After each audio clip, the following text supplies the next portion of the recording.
T minus 1 minute.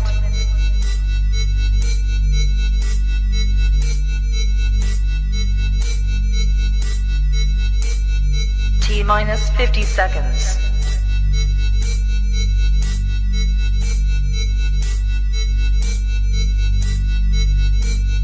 T minus 40 seconds.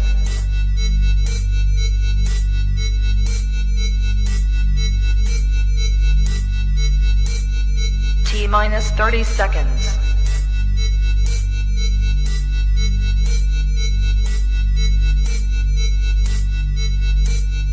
T minus 20 seconds.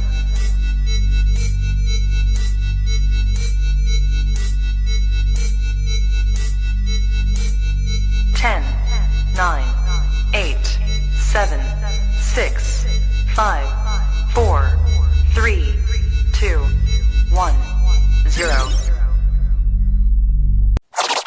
Can we talk for a minute? Come on and talk to me. That's what I wanna do. Come on and talk to me, baby. Come on,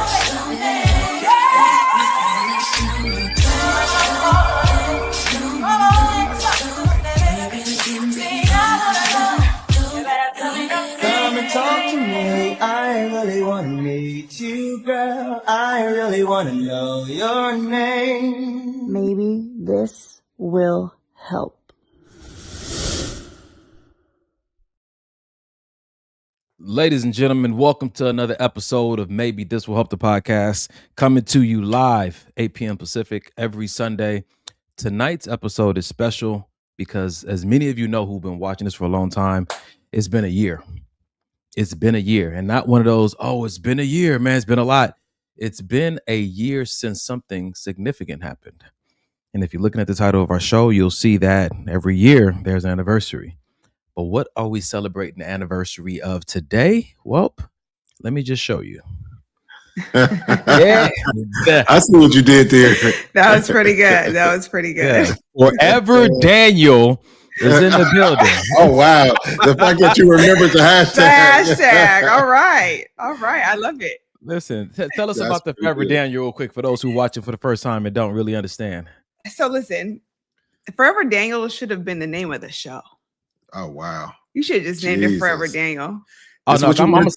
gonna set you up with some questions later on about anniversaries. So no, you're not getting off that easy. Jesus. That's Golly. funny. That's funny. Well, for those who don't know, Forever Daniel was our hashtag for our wedding. That was it. And that is because we are Forever Daniels based on our, what do you Oh, call yeah, it? huh? Yeah, we have tattoos, say, or infinity. So Yeah. forever. Yeah. Areola's Pizza. We saw that today on this guy's Oh t-shirt. gosh, that's You not gotta- that's not what it said. But I feel like you watched the show long enough to know when Donnie is baiting you into something. You got to do better than Listen, that. I know. This is my brother though, so I gotta give him a hard time. He gives me a hard time, Oh. I give it right back to him. So. It is going down tonight. Oh, Please Lord. believe it. Ladies and gentlemen, if you're just tuning in for the first time, go ahead and get your favorite snack, your favorite drink, tag your best friend.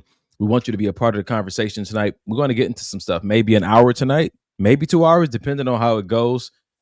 K Webb Sure. said happy anniversary, Mr. and Mrs. Daniel. Thank Appreciate it, you. K-Dub. Ray said happy anniversary. Big Ray, appreciate it, bro. Thank you. So I told a few people that we would have Janae on tonight, and they got excited because they, for women, and they want the woman's perspective on the show, just immediately, not, us filtering through the responses of what women we want to post their comments on.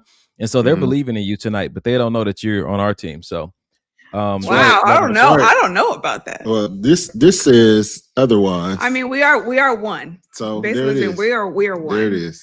Enough said. But sometimes our brains don't Moving align, right along with the and show. we don't agree all So the time. And that is okay. That like is right okay. now, listen, Sonia said happy anniversary to you guys. Thank Appreciate it. you. Oh man. All right. So now you guys get a chance to see what makes Mike so great when he comes on this podcast and share things. And then also Well, some of the that's diabolical thoughts also originate from his better half.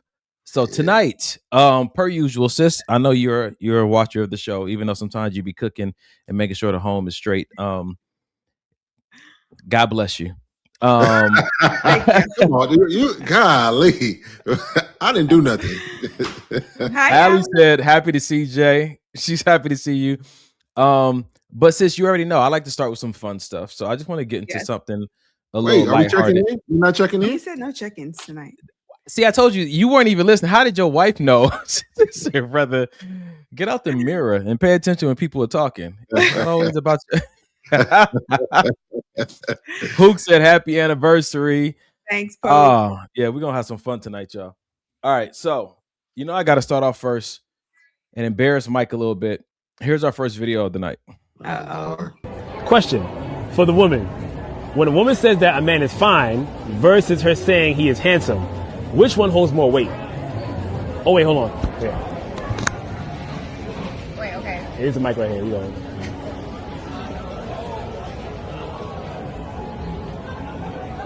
Fine. Okay. Why does that hold weight? How do you say it? I mean, because we ain't fine. It's just like, you want him right now. Oh, okay. What about handsome? Handsome is like husband type. Fine is like a right now. Okay, got you. I got you. So, fellas out there, she call you fine. You in there, man. I ain't gonna lie to you. All right, so before we get started, for the audience, I want you guys to answer that question: which one holds more weight, fine or handsome? And then for Janae, my sister, I want you to answer the question: was Mike fine or handsome first? Which one was he? Okay. So am I answering both or? Do that one first, and then you can answer the other one. Okay. So I think she hit the nail on the head when she said handsome is like husband type. Because I think of fine, I think you're just physically attractive, and that's it. Handsome is like runs the kind of the gamut of everything. You look at, okay, his face is cute. He knows how to get dressed. I mean, you may not know him, obviously, if you see someone's handsome, but it's like they have everything, not just your face is attractive. So was Mike fine or handsome first? He was handsome. He's all of the above, but he was handsome to me. I'm calling bullshit.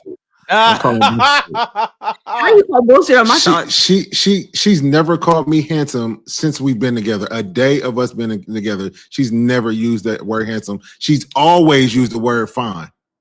Am I lying? No, you are. I'm lying? No, you're correct. No, he's not lying. He is. I always tell him, I'm like, oh, you fine. But fine shit. Oh.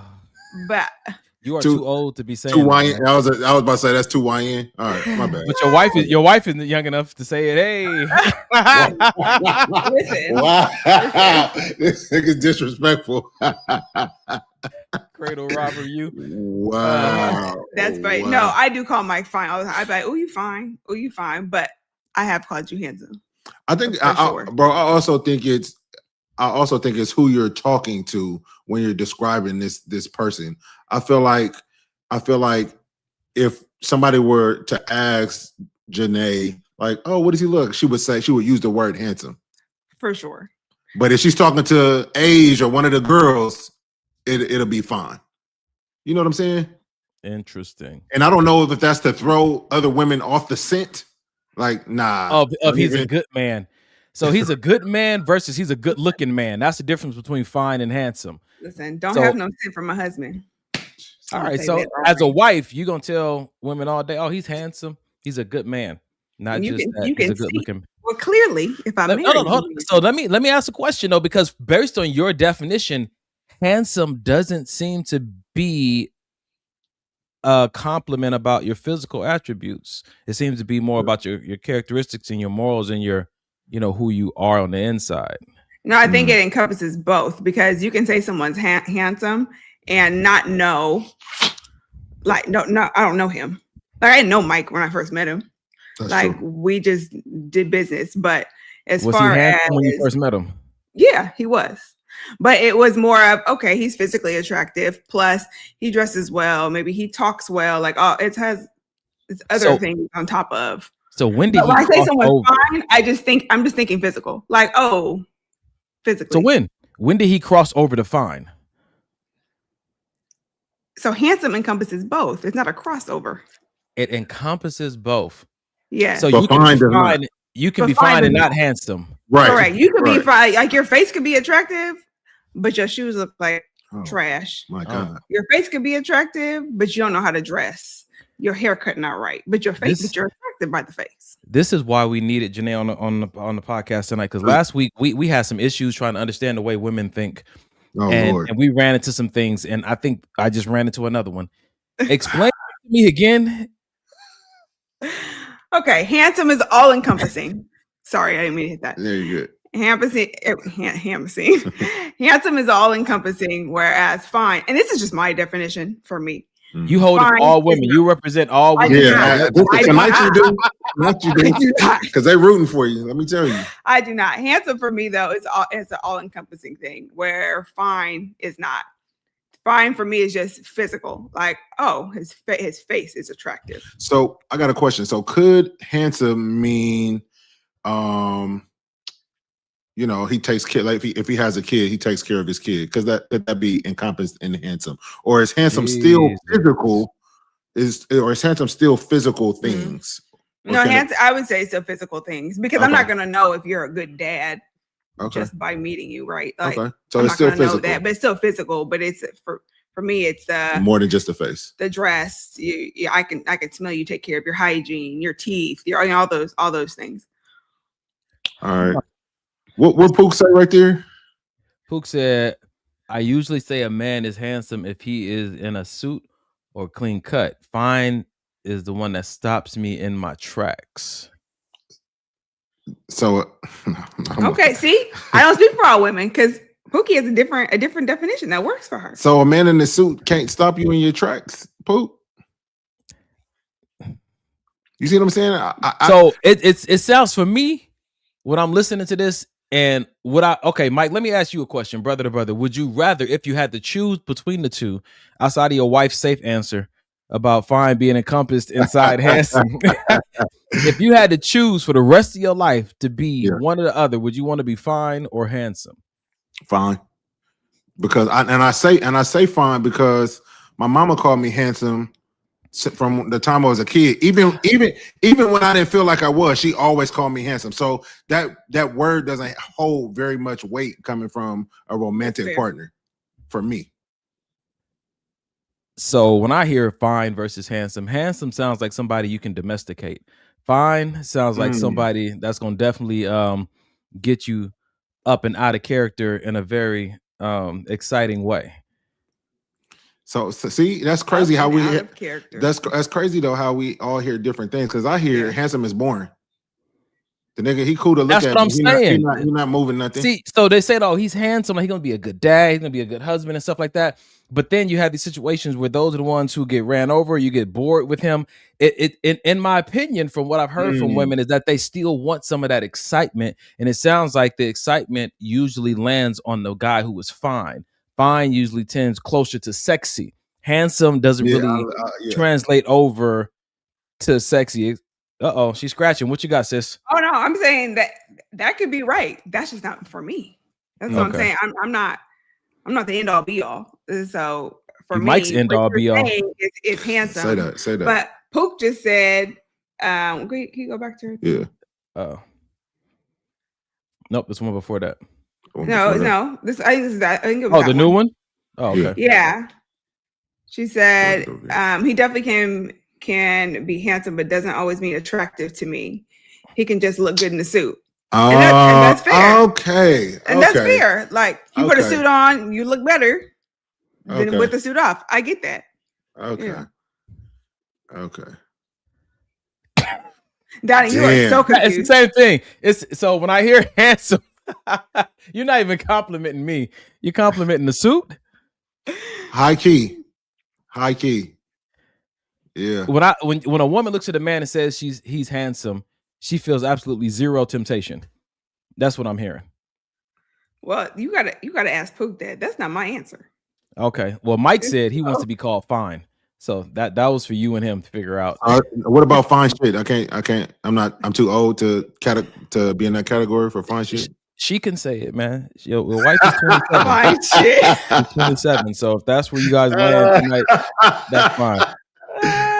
That's funny. That's pretty good. Oh my goodness. All right, let me see. We got that's fatherly. Golly. Damn. I saw that. That was the Yo. That's That's fatherly. That's McGellin. Crazy. Oh, that's Handsome is terrible. fatherly? That's It is. terrible. It is. And there's nothing wrong with that. Everybody want a good man, but I think that Janae's safe answer might be where we land because I don't even every understand my answer is just safe. because every handsome man needs to also be fine. But Yeah, see, I for think that's me. something that Yeah. he's gonna have to do. He has to exude that, and it doesn't look like handsome. I feel like swagger has a lot to do with it too, though. Yeah, that's handsome. That's not fine for me. So swagger leads more towards That- handsome that- than in the fine category. Yeah, because fine. When I think of fine, I just think of your face. Face card, physically like That's it. attractive. Yes, but you can. I got you.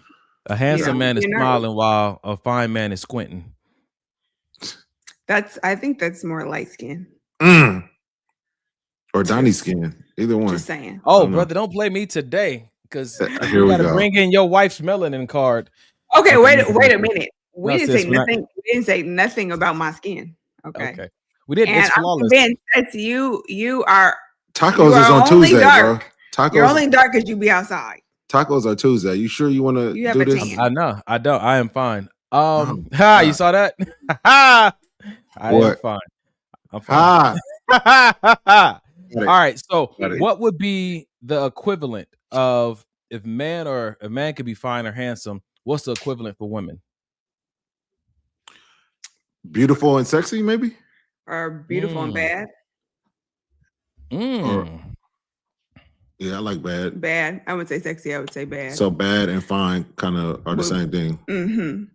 Beautiful. But how would you guys define that though? Someone who's beautiful and then someone who's bad. That's crazy because beautiful. That's crazy. I guess I agree with you when you put it like that. I think because when I say a woman is beautiful, I'm going smile. I'm going Mm-hmm. what she has on. I'm going, is it too much makeup? Does she got lipstick on her teeth? How's her hair? Is her hair looking nice? Right. But when I'm thinking bad, I'm thinking ass, titties, face. That's it. Facts. her. I'm sorry. Her. Okay. I think that's what Glorilla said. She said all four, right? Yeah. You missed one. She did. She did. And her. Oh, Her. gosh. Yeah.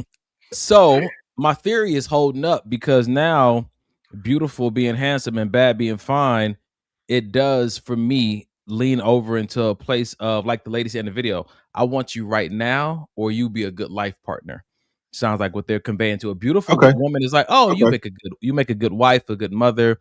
We could probably do some partnering things. When she bad, she's like, listen, a bad woman, like I'm having a hard time holding it together, looking at you. Yeah. If she Yeah. don't put some pressure on my loins, Yeah. I'm not calling her bad. You're God. beautiful. You got a nice personality, all those things. Oh, do you want to go out Saturday? Not really.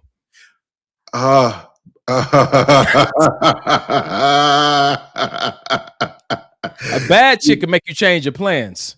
Man, say that. Huh? Say that. Like when you don't want to be in a relationship, but then you end up married. Uh-oh. Celebrating the 1-year anniversary. I get it. Uh-oh. So, Get Mike, it. was Janae fine? Oh, excuse me. Was she beautiful or bad first? Yes. Which one?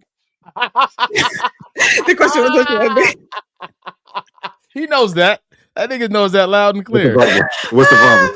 Yes. No, I think so. Me and Janae had spoke on the phone a few times, of course, about business before we actually met in person.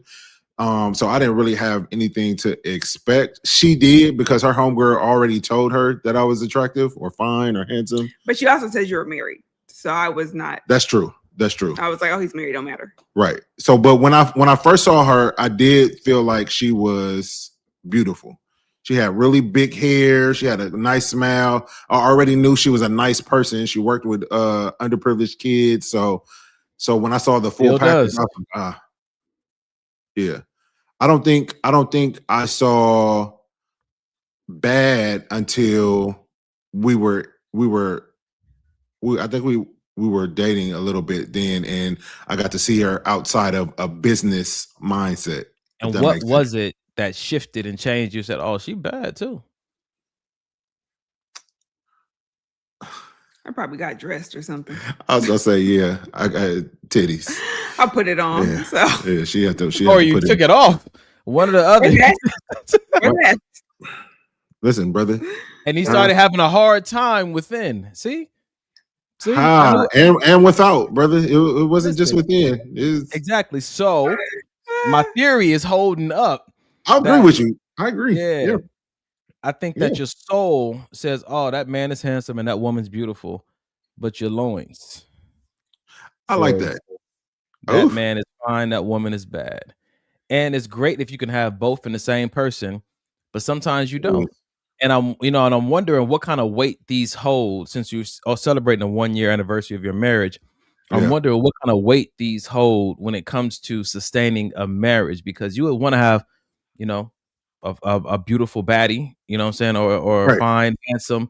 And this is a great conversation to have. But when it comes to making it through the first year of marriage, how important was fine and handsome and bad and beautiful along the way of making the marriage work the first year? You got to think, because I got my answer. Go ahead. So for me, I think all of that, the being bad and being beautiful, I think all of that was important because I'm visually stimulated. You know what I mean? So if I'm not attracted to you physically, if you don't do it for me per se, then you may not keep my attention. You know what I'm saying? So, that's why we've said on a podcast, like,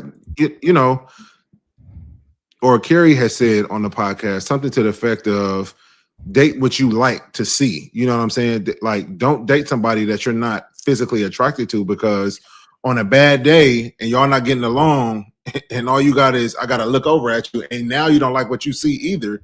It's like, it's rough. It's easier to share a bad moment with a pretty person or somebody you find attractive. It is. It's I'm gonna take your smiles as you agree. Listen. I appreciate the honesty, because I think I would probably agree with that. Yeah, no. Last thing you need is to be mad at somebody for not following through on their commitments and their promises, and they smell bad, and their grooming routine is just lacking. Because what's the first thing you hear from angry women? The man may have messed up. They go exactly for all his shortcomings. You short mother, you ugly, you dark, you little dick. You know what I'm saying? They're going exactly for all of his shortcomings. Who is this? In anger, just angry women. Just when women get angry, you guys are in an argument. The first thing they go for are what they feel are your shortcomings. So that's a great way to gauge how they look at you. So Mike decided to have no shortcomings, so they ain't got nothing to fight about. Listen, how dare you? Huh. It's okay. It's okay. It's okay. Have you ever been mad at Janae and looked at her and said, "It ain't even worth it"? I'm gonna let this one go. Yeah, I ain't about to mess this up. Nah, that's crazy. Because everybody who watches this podcast know that me and Mike have brother time on Tuesdays, and I'm gonna say this and keep it as vague as possible.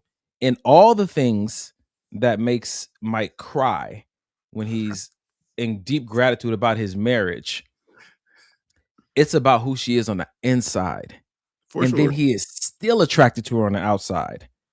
Yeah. And having those two inside the same person, I think that, most men may want to say, well, your wife keeping your attention is you problem. That's a you problem. You got to keep your eyes on your wife. I get it. We have that discipline responsibility on us. But her responsibility, or not even her responsibility, how she chooses to present herself helps us or hinders us. 1,000%. 1,000%. Yep. So sis, talk about that a little bit. I think it's funny because I have one particular person in my mind, but I feel like sometimes with women, they get married, and this may be women who've been married for a long time. But they don't get dressed anymore. They don't do their hair. They don't, there's a lot of things they don't upkeep themselves. And I think that's part of your responsibility in a marriage, not as a woman, as a human being, male and female. You guys should both keep yourself up because you want your partner to be attracted to you. I want Mike to be attracted to me. He wants, the same thing. Yeah, I agree.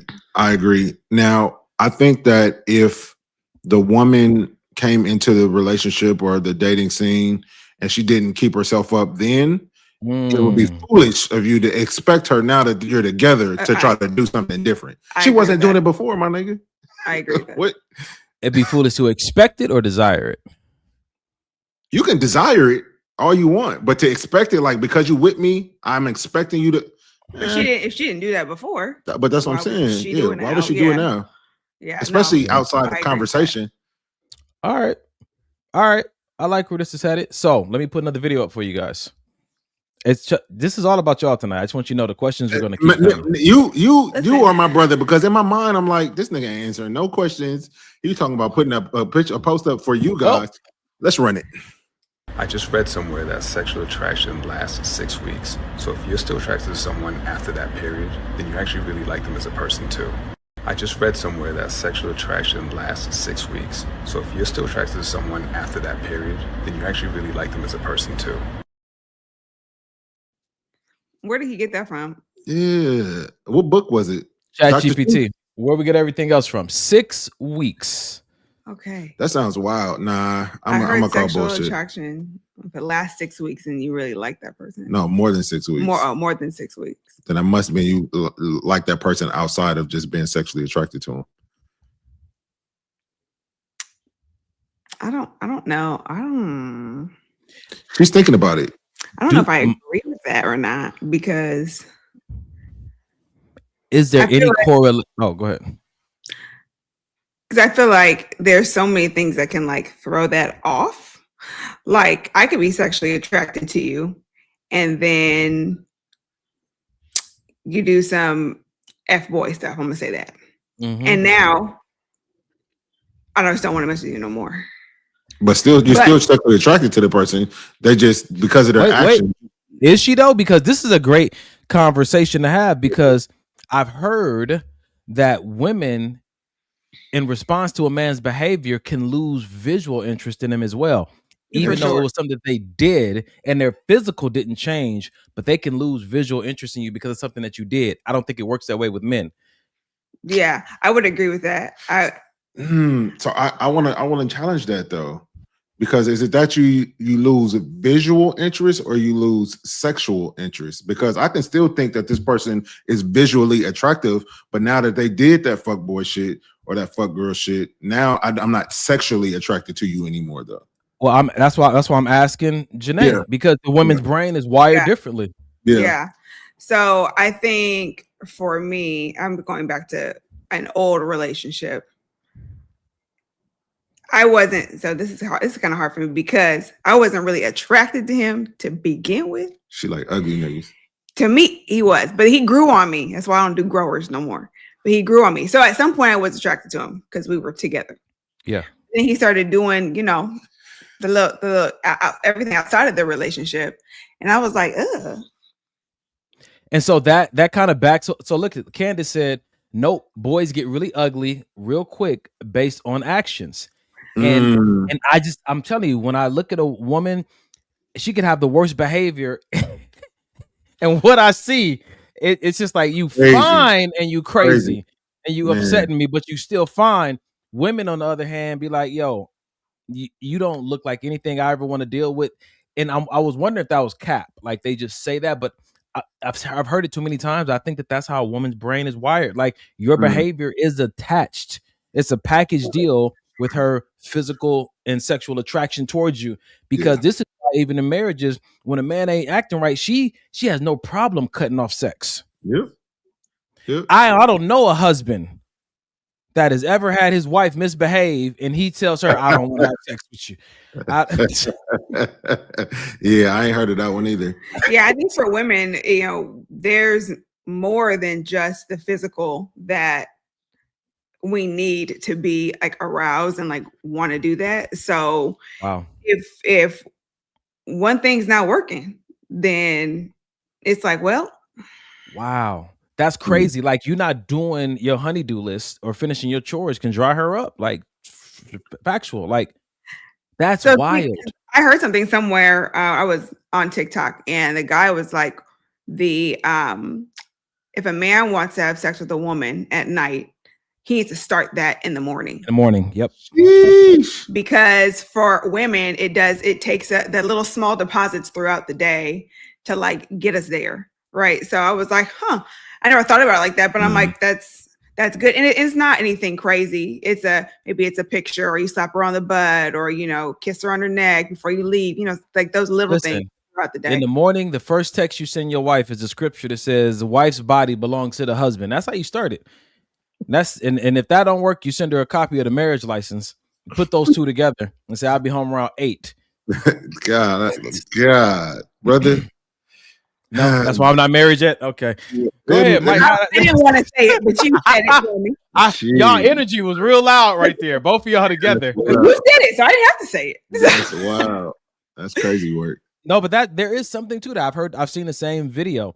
And so let me ask you, sis, on the flip side of that, because we hear this narrative so much about what it takes to make sure your wife is in the mood and all those kind of things. Start in the morning. What is the flip side of that for men? What must be happening in order for just start kissing them, huh? Just start. Yeah. That's what I think. But you guys tell me. Y'all got the penis, I don't. Well, you technically two become one. Mike, what would you say? Would you want a text message early in the morning? Like, do you need your wife to like, or what is it that makes you say, oh, for sure, whatever she wants tonight and within our marital responsibilities, she got it. Even if I'm tired, I'm gonna find the strength. It's so interesting with us, because if we're both tired, then I feel like we're going to bed. You were going to sleep.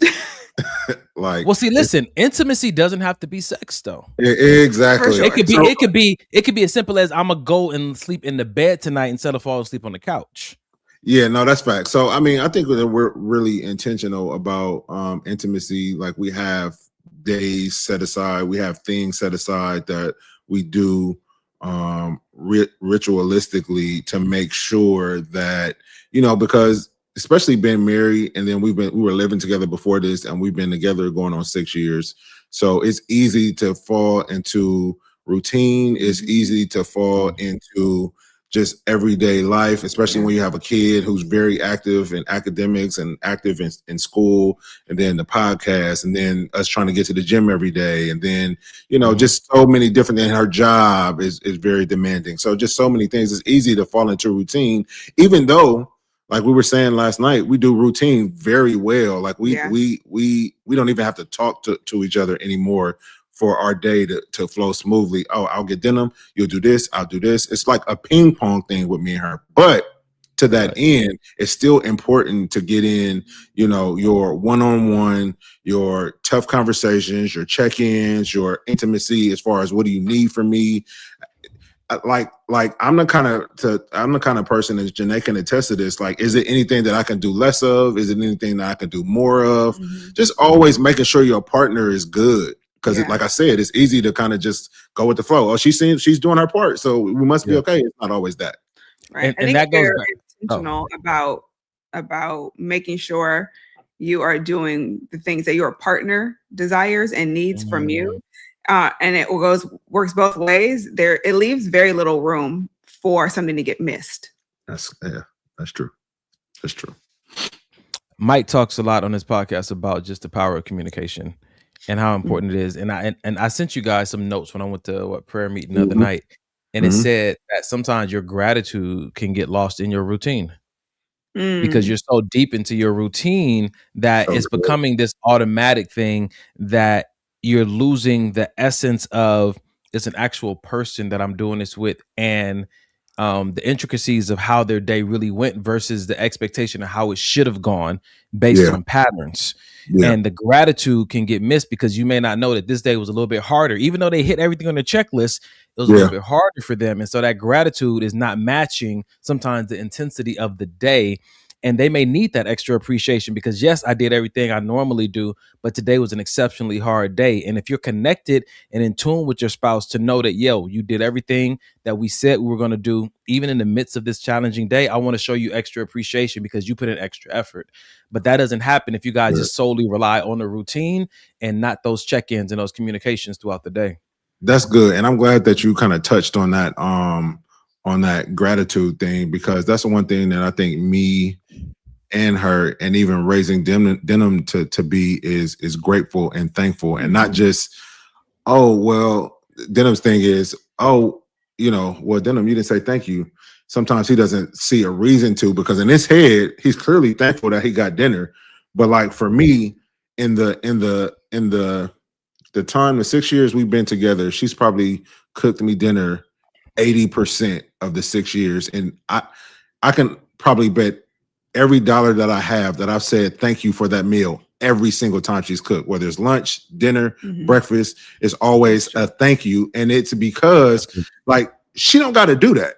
You don't got to, I'm a grown ass man. You don't got to cook for me. That's nowhere in our marriage vows did it say you have to cook. Nowhere in us dating did I ever tell her she had to cook. But she did say till death do you part, and your cooking would probably rush that. Says the nigga that came over here and devoured that steak. But okay. Oh, that's right. You do make a good steak. I'm sorry. That was childish. Can you continue? Mike makes me steak. No, but it's just important, I feel like, for couples not to, again, just going back to the routine and the monotony sometimes of relationship, not to get stuck in because your partner is doing something that they just have to do that, or because they have the title of wife or husband that's their job. Right. Like my job is not to take out the trash. I don't have to do that. I think that even translates prior to marriage. That translates even when you're interested in someone or dating someone. You don't have to, but it's wise to be cautious of how soon expectations show up just because interest is shown up. Yeah, right. I agree. If they show up at the same time, you might be making things a lot more challenging and less fun than they actually, have to be or need to be. Yep. And just make sure if you are expecting something that is verbalized and it's talked about and it's dissected, because she may be 100% on board with your expectations and then she may not be. And if one of those expectations is a deal breaker for you, then maybe y'all don't need to be together. Listen, well, let me tell you something that's not a deal breaker for one of our audience members. When she gets married, McJellen said, "Not for me. I will be ready as long as he's not cheating or disrespectful." I saw that. Listen, the power of being a Latina. I'm not mad at it. All right. Let's move on to the next video. You guys still got some fuel in the tank? Because I got so many. Yeah, let's get it. Let's get it, bro. Listen, I'm gonna say this before I even play this video.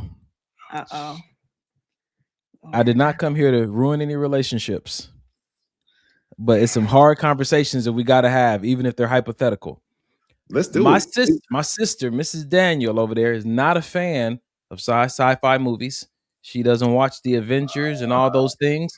This post, I want to give you a little understanding just before we get into it. There was an episode, or there was a movie in the Avengers series where this guy named Thanos had this glove, and he had all these infinity stones on it because he wanted to cleanse the world. It was too many people, overpopulated, using up all the resources.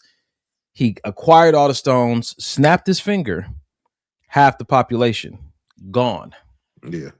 Avengers fought to reverse that process in the next movie. So just keep that reference in your mind. He snapped, people were gone. Your loved one disappeared from you, right? Boom, gone. Random people. For years. Yeah. They were gone for years until the Avengers could rectify this. So here's the question. If you lost your spouse in the Thanos snap, but 5 years later, the Avengers brought them back, but you already remarried with 3 kids and spent the life insurance on a failed food truck, do you get back with your old spouse or stay with the new snap family? First off, let's think about that question logically. Yeah, because the failed food truck means a lot. Yeah, because it's very similar to the end of Castaway. I don't know if you ever saw Castaway, Tom. Yes. Hanks. So for the folks who never saw it, He's on the island for years and years. He has a wife.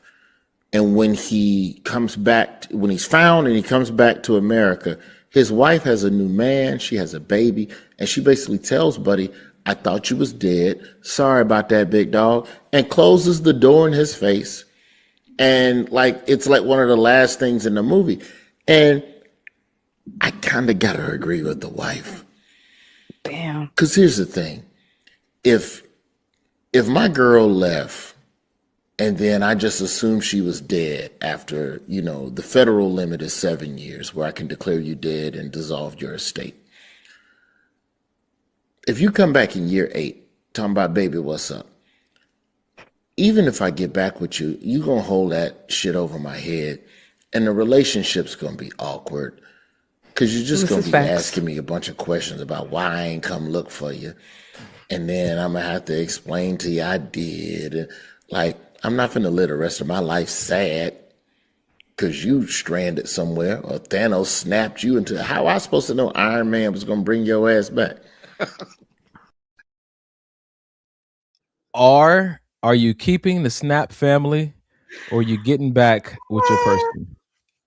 The Snap family. This is the most messed up question. You can plead the fifth. No, you can't. I'm not going to plead the fifth. I'm going to answer the question because you asked it.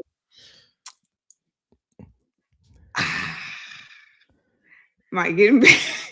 Might keep my knowing me. Let me set it up so we can. I got to put this online for people to vote later. So here's the scenario.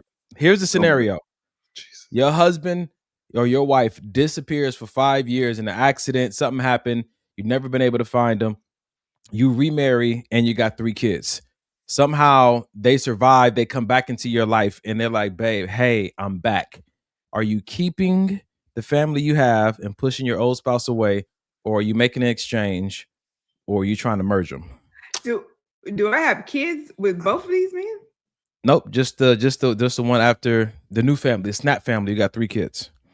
Oh. So to keep it to keep it a bug in that movie, it didn't end with her just closing the door. She closed the door, then she opened it, ran after the nigga. They kissed, and then they held hands, got back in the car together. So his depiction What's of the your movie answer, was, Mike? Huh? What you say? This nigga gave us the Siskel and Ebert and still ain't answered the question. So for me, so if I went back, I'm the stranded one. If I went back to her and I find out she has a new life, I wouldn't ask her to then come back to me after 8 years. No. Got you. Now, switch roles. She comes to you and asks, what you doing? This nigga's skating around all the questions. No, I wouldn't leave my family for. No, I wouldn't. Yeah. Mm-mm. You wouldn't leave your family for your for old Janae, wife. if for my old wife. Janae, sound like you agree with him. No, I do, because in my head I'm thinking, you haven't been gone. You've been gone for X amount of time, 8 years, whatever the case may be. If I leave my family, that means I have to potentially uproot my kids.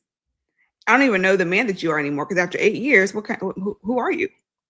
Where you been? What you been doing? And who else was there? Who else was lost on the island? Even if you were stranded by yourself on the island, mentally, you're not. It's like going to jail. Like you're not. You got to think about health as well. Yeah. Where's your health and at? then and then I have to uproot my children, and then that's probably not the easiest thing because they have a father who is my current husband, and so I would. Yeah, I love you. No, I'm with you. Like, love doesn't endure all things, I guess. Now, if I had kids with both, now that would be hard. But here's the thing, though. I'm thinking that you're dead. You didn't just leave and go on a trip. Correct. I'm thinking that you're dead. So like, wouldn't no you be longer alive. Like, oh my gosh, you're not dead. Let me ask you this question. Let's twist it a little bit. What if your present husband or wife is giving you a hard time? Oh, y'all in a fucked up relationship, and then your old man come back. Listen, let me say this because Mike, you've been married more than once, right? Yeah. So it comes down to a place sometimes when you're in a marriage and this is like your second or third marriage, and I heard this at a workshop before. The people, I think both they were married to each other, but they both had 3 marriages prior to. Mhm. And I think they were both had, one of them was a widow, like their spouse had died. Mhm. Being widowed and being divorced is different. That love often remains Yeah. with that person Yeah. for the rest of their life, and you're married to someone that still has this deep love. I'm not gonna say in love with, but has this deep love for the spouse that they lost. Yeah. If that spouse has a chance to come back, do you think that may touch them in a place that you may not be able to understand? You know what I'm gonna say, bro? I'm gonna say me and my new wife, we would have to have a serious conversation, because I'm not gonna lie and say that feelings are not there. I'm not gonna lie and say I don't love her anymore or anything like that. So me and my current wife will have to have a serious conversation. Hopefully, I'm with somebody mature enough to understand that type of conversation, because she may say, you know what, I get that if it were me, and I know how close you and Janae were, and I know the bonds you guys held, and if that's where you feel you need to be, then do that. To me, if my new wife says that, I'm out of there. F them kids. No, but why does it have to be F them kids? Because you always say it. I said that about denim. That's different. Oh my God, sis. Oh my gosh. So if you ever want to see this scenario played out, there's this movie. The lady who plays Scarlet Witch in Avengers, she's in this movie called Eternity. So what happens is that her first love dies.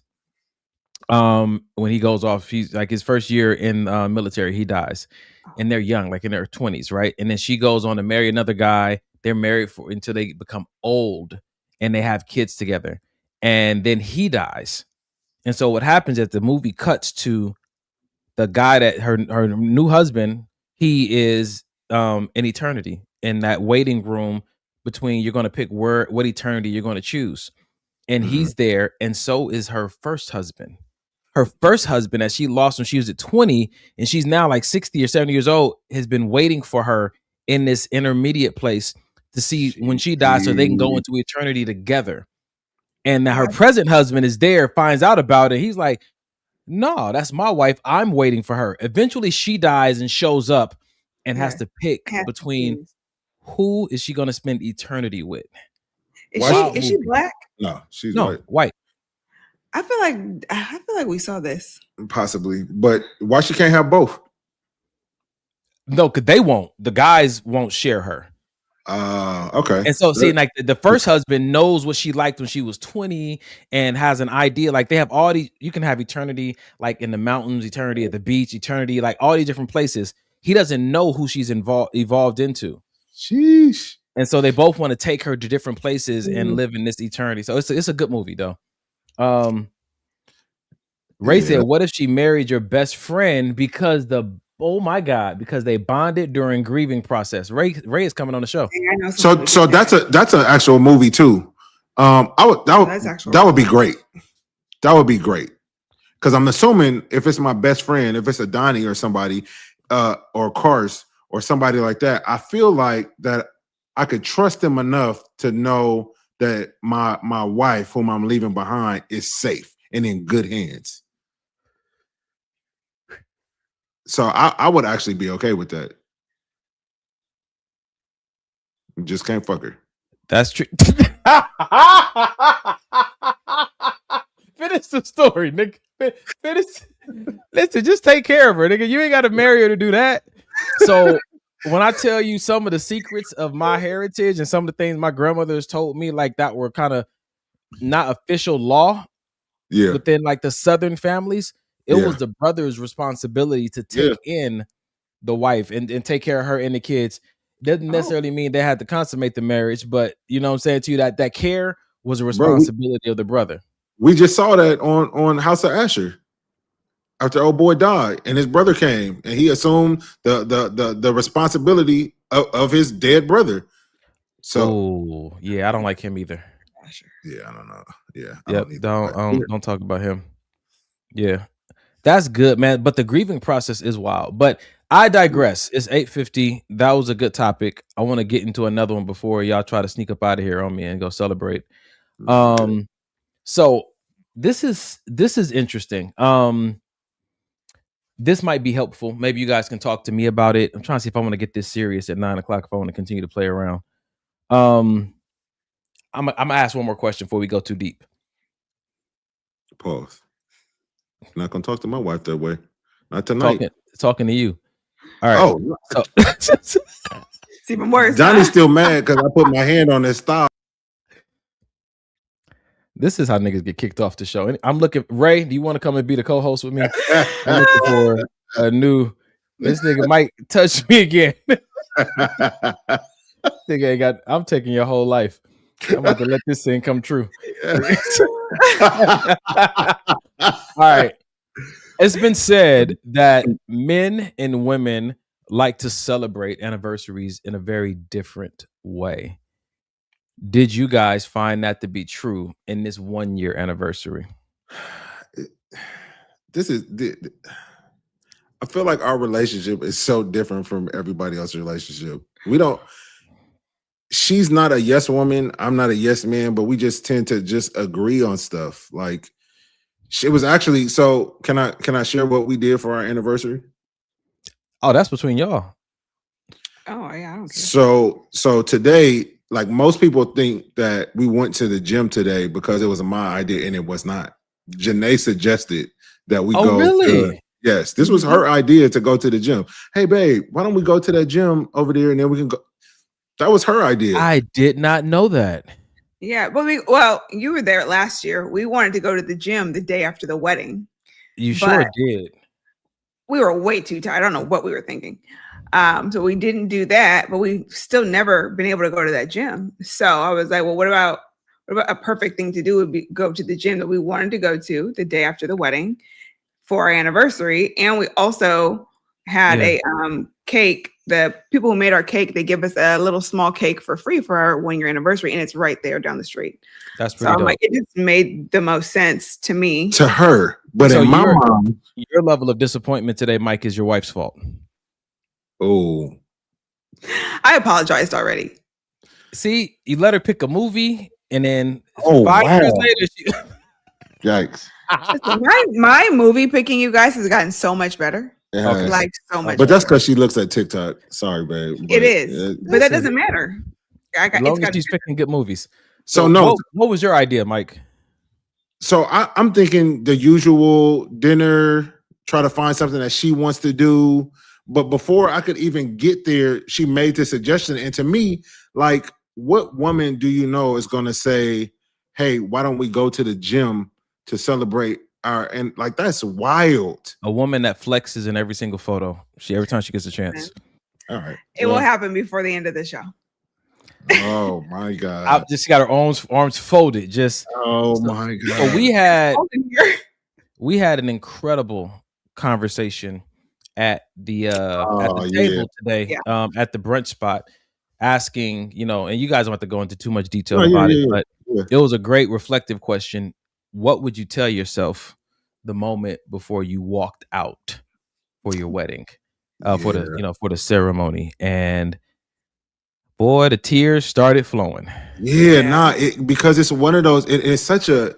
The question seems simple, but when you really start to really unpack all that entails, like being able to tell you something, like right before you step out to walk down that aisle, it just opened up so many like emotions and so many thoughts and so many feelings. And what I took from that is, out of all 4 of our answers, there was no regret.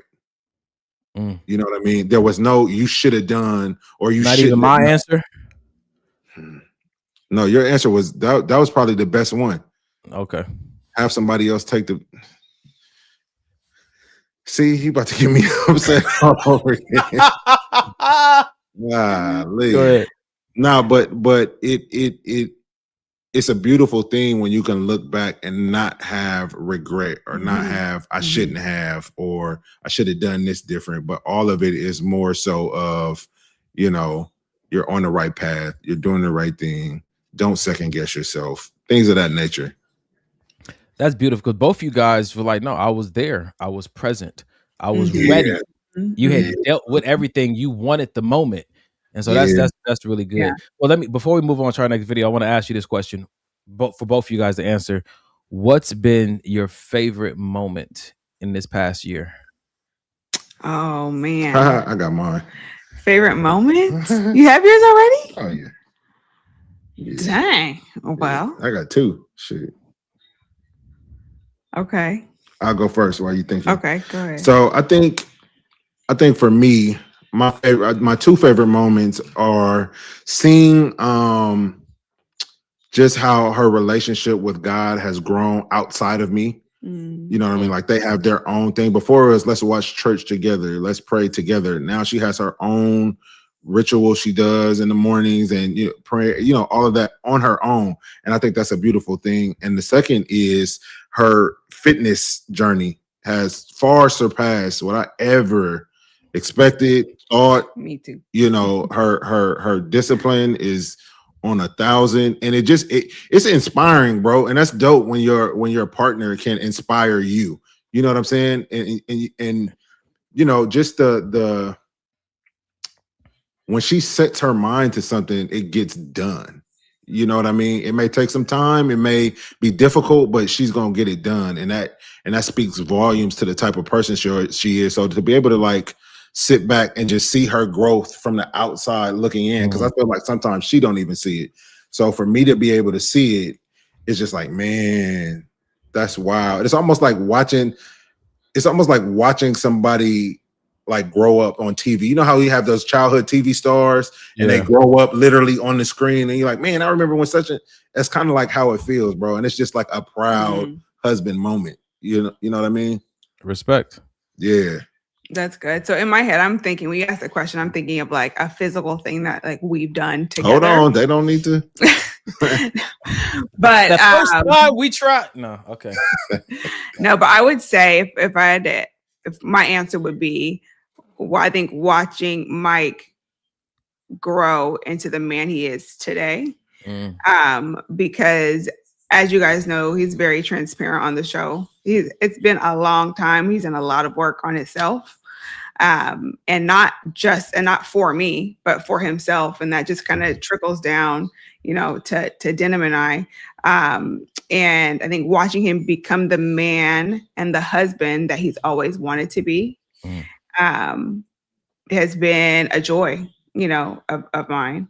And I don't think I don't know if he sees it or not, but I think now he's finally starting to see like, oh man, like how he's really grown so much.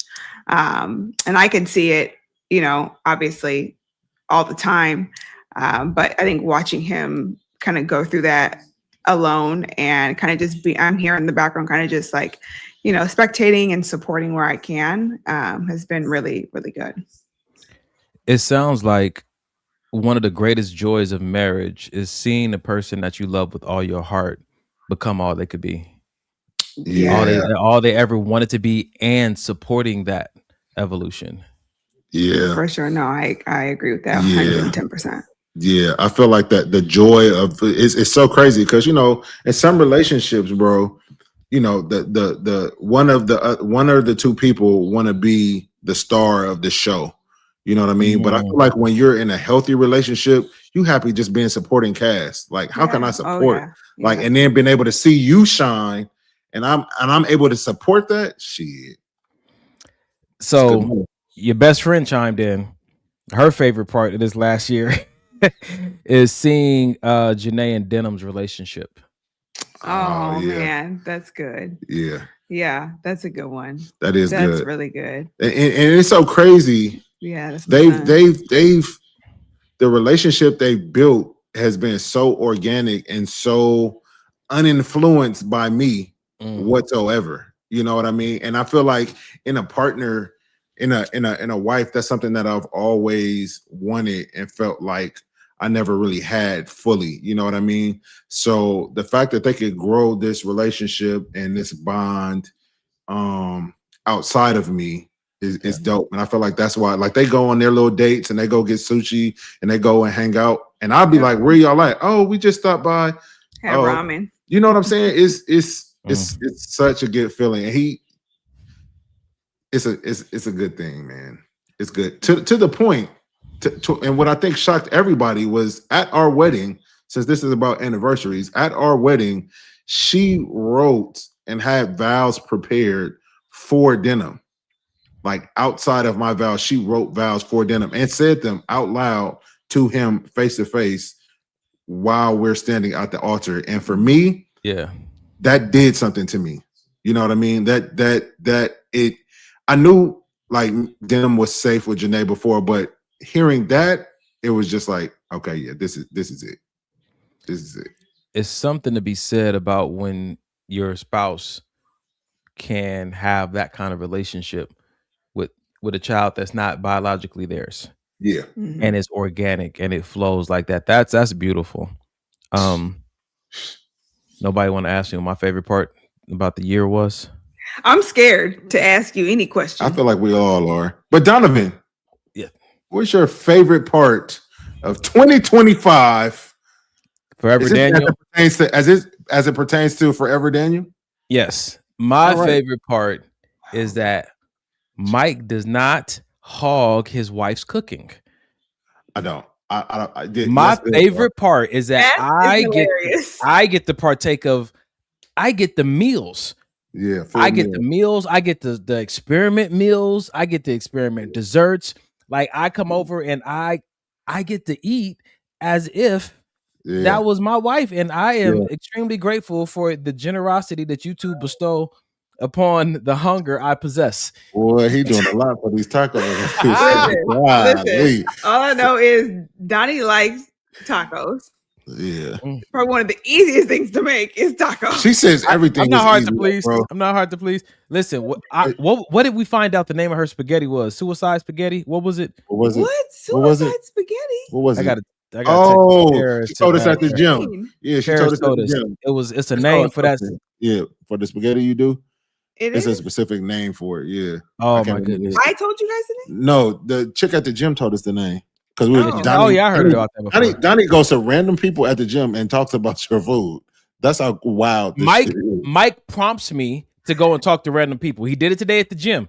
I did. Damn, I did. You sure did. Not prompts me. I know. I literally said, Donnie, go ask her what the exercise does. You know, because if I ask, then it's, you know, you trying to smile and kiki. Yeah, because Mike don't know how to talk to people without squinting his eyes. All right. So, ladies and gentlemen, we are at 9:00. I'm gonna go ahead and put this up because I love you guys so much, and I don't know much longer we're gonna have this anniversary couple on with us. But if you love this show and what it's done for you, go to our Cash App, $ maybe this will help. $1, $2, $20. It's $88 per month for us to stay online. But if you want to help out in any way, we appreciate it. And thank you so much. Indeed. How you guys holding up on time? How you feeling? Oh, I'm good. All right, cool. Well, then let's get into something a little bit deeper here. Oh, you know, I had a list of questions I wanted to ask you, sis. Of course you did. Of course you did. Oh my God. Before we do that, sister, are you nervous? Please. Not you. Mike. Mike is nervous. Sister of mine. Oh, no. Go ahead. Please explain to me and the people when this post says the most romantic thing is clarity. What does that mean when a woman says the most romantic thing is clarity? That means that leaves nothing to the imagination. I don't want to have to wonder about anything. So be 1000% clear with me. Okay. What amount of wandering is your responsibility versus mine? That's a great question. What amount of wandering is your responsibility? Because in the gym, me and Mike have a motto says, just don't. If you don't want to wander, then don't wander. But it's fair to say that sometimes things that I do could influence you wandering beyond your ability to stop the wandering. So how much of that are you taking accountability for when it comes to I don't want to wonder? You want a percentage or However you can see best to convey it. So if I'm thinking about how much is my responsibility, I think it's my responsibility just as much as it's your responsibility. So if I'm not clear on something, I should ask the question. Now, if I ask a question and I don't feel like your answer is clear enough, then that's where we go. Because, sometimes people talk in circles and they're not as clear. If I ask you a direct question, you can't give me a direct answer, then that's still not clear. So let's work with that, because I think that the confusion comes in as direct as you want to be. I think a man sees a direct question as a yes or no question. A woman sees a direct question as how do you feel? And although it's a very direct question, feelings are so foggy. It's hard to give but language if I ask you to how feeling. you feel, then tell me how you feel. That's the question. Then say that. You can Now, say, will that leave you clear though? Huh? Will that if he says I don't know, will that give you clarity? No, it doesn't give me clarity, but it's something that we can revisit later. But I know that it's going to be revisited. It's the same thing. I can tell you right now. You ask me this question, I can say, "Ooh, I don't know. Can we come back to that one?" What if I don't want to tell you? What if I don't feel that I'm ready to tell you? What if I don't feel like I want to tell you? What if I don't feel safe in telling you? Then what? Then you should say that. Okay, so you say, hey, babe, how are you feeling about XYZ? And I say, I don't feel like talking about that, or I don't want to talk about that with you. Okay. That wouldn't sting. That wouldn't cause more questions like a why. I know the answer now, but let's talk about in previous relationships. Okay. Would that raise a flag for you or for some women because their partner, their boyfriend, whoever doesn't want to share something that the woman feels like they should? I think it depends on what we're talking about. If I ask you a question, where were you? And I couldn't get a hold of you last night at 9:30, and you say, I don't want to talk about that with you. Of course, we'll be like, you got me messed up. But if it's you're asking the question of, I don't know, how was your day? Tell me what happened. And they're like, I don't really want to talk about it because maybe something happened at work and it was a little too heavy or something happened, and they don't want to talk about it. Okay, that's fair. I think it depends on what we're talking about. These are so safe. So let's get into the nitty gritty. Yeah, let's please. When a woman says, how do you feel about me? Is there something else that she's asking that we're not hearing? Because if I say nice, is a feeling. Feel like she's nice? I feel nice about you. Is a technically no, it's a nigga, feeling. That's not an answer. So what is the actual question? Because that is an answer. How That's do you feel good, about bro. me? I feel how do nice. you feel about me? What are your feelings regarding me? They're nice. Okay. What does that mean? Okay, so we're going deeper. So it's a deeper question. What is a better way to ask that question if you're giving a woman advice, knowing that men don't always connect on that logical, emotional level? We can, but it takes us both a little. It takes a woman a little bit of time to recalibrate to logic. It takes a man a little bit of time to recalibrate to emotion in most cases.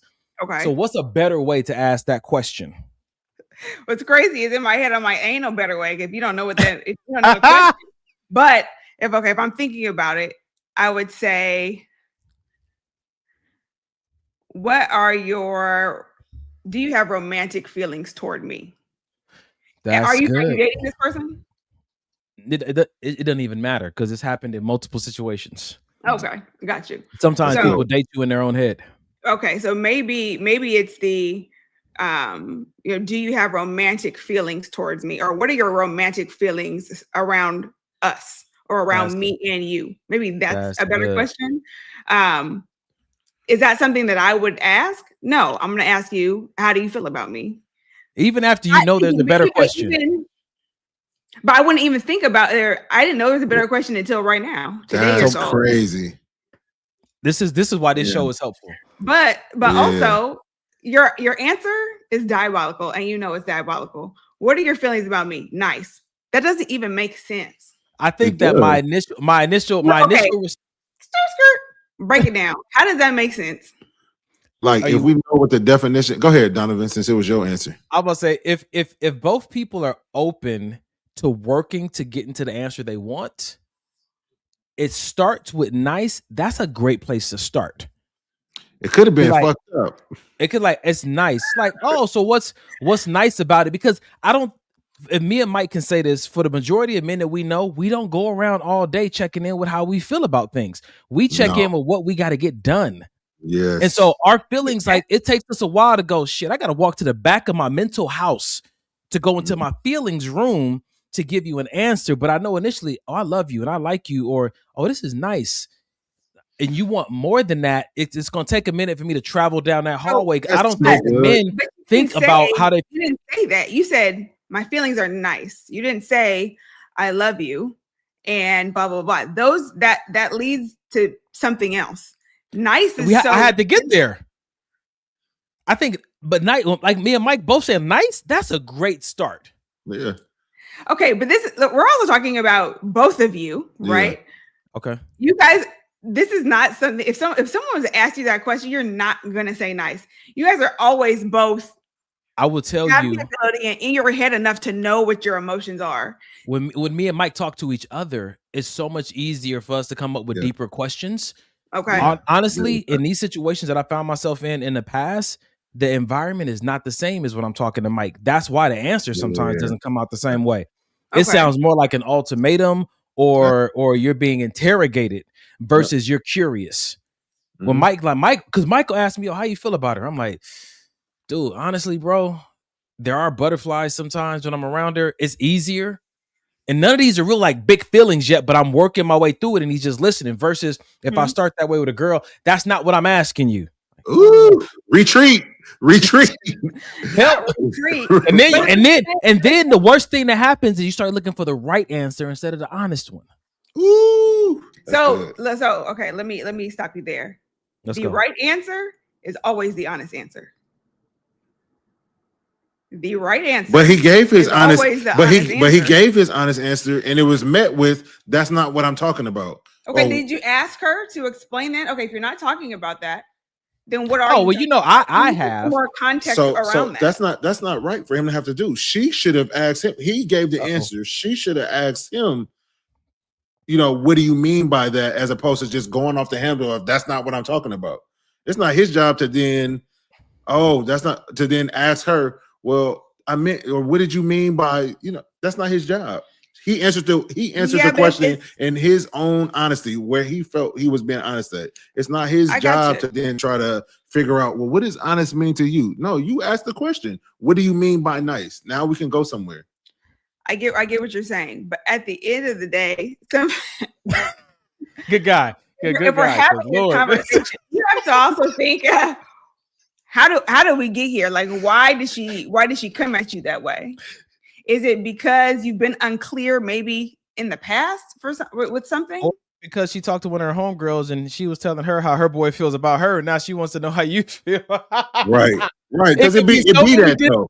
It be that so many different nuances, but I think this conversation, the hope that I want to get from this conversation, and maybe helps us and the viewers, is to consider the question. If you're a guy or a girl, consider the question that you're asking before you demand a high level of clarity. If it's not a high level question, you may not get, or a detailed or specific enough question, you may not get the answer you're looking for initially.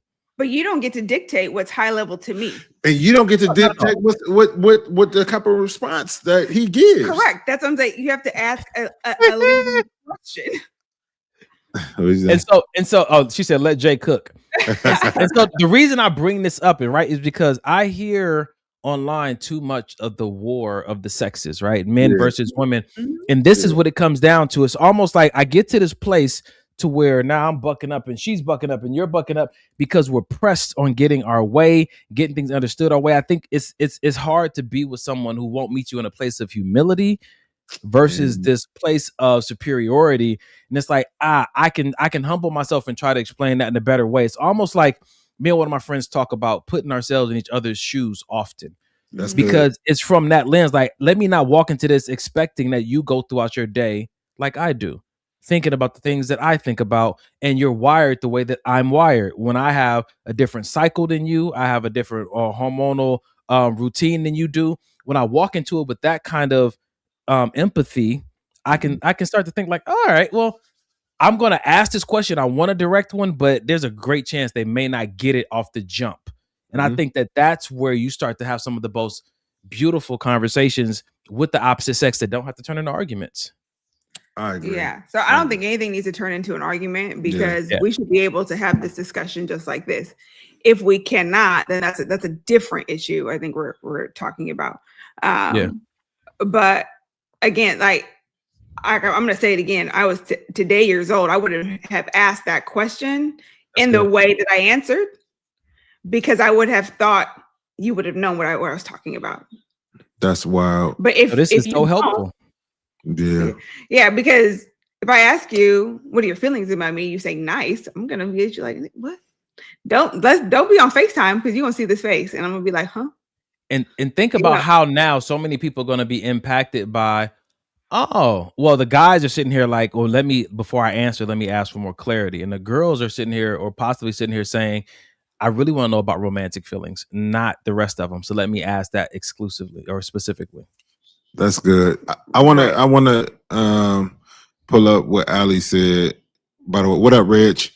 I want to pull up what Ali said. She said, "Nah, at 46, he should know exactly what she is asking."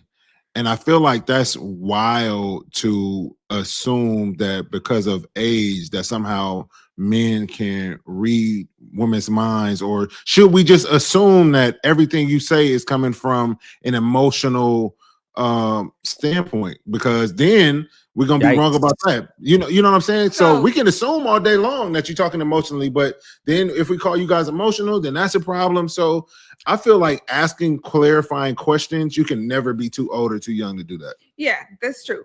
But if we're gonna be honest here, if a girl is asking you how you feel about me, it's not like I see you as a friend. You guys typically there's something more there, clearly. I would disagree, because sometimes women and sometimes men can make up their own things about y'all's relationship, about how y'all feel, because we work out at the gym every day and we high five and I've showed you a few workouts. All of a sudden you think that we're in some type of romantic type of relationship. And I'm like, nah, I wasn't seeing you like that. I just thought you was cool. We hang out at the gym, we laugh, we talk, but that doesn't mean that I'm trying to date you.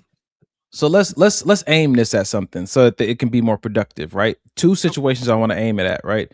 First, I want to start in marriage. Today, Mike, if Janae asked you, how do you feel about me? Before you answer the question, what do you think she's asking you? I would think that she's asking how I feel she's doing in our relationship. Sis, would that be accurate if you asked him how do you feel about me? Yes. Okay. So let's move this over into the dating arena where you're getting to know somebody and the woman says, how do you feel about me? Sis, inform men on what is the depth of what she's really asking there. Even though she's asking it plainly, is there something that a man, listening to us talk this last 5 minutes, is there something that a man might be missing in that question? Clearly you guys are missing it all. Relax. You just said nice. Relax. But if a woman is asking you that, she's asking you, how do you feel about her romantically? Where are you guys going? What are you guys doing? Is this leading to something? You know, our clarity, like you said. Clarity. Gotcha.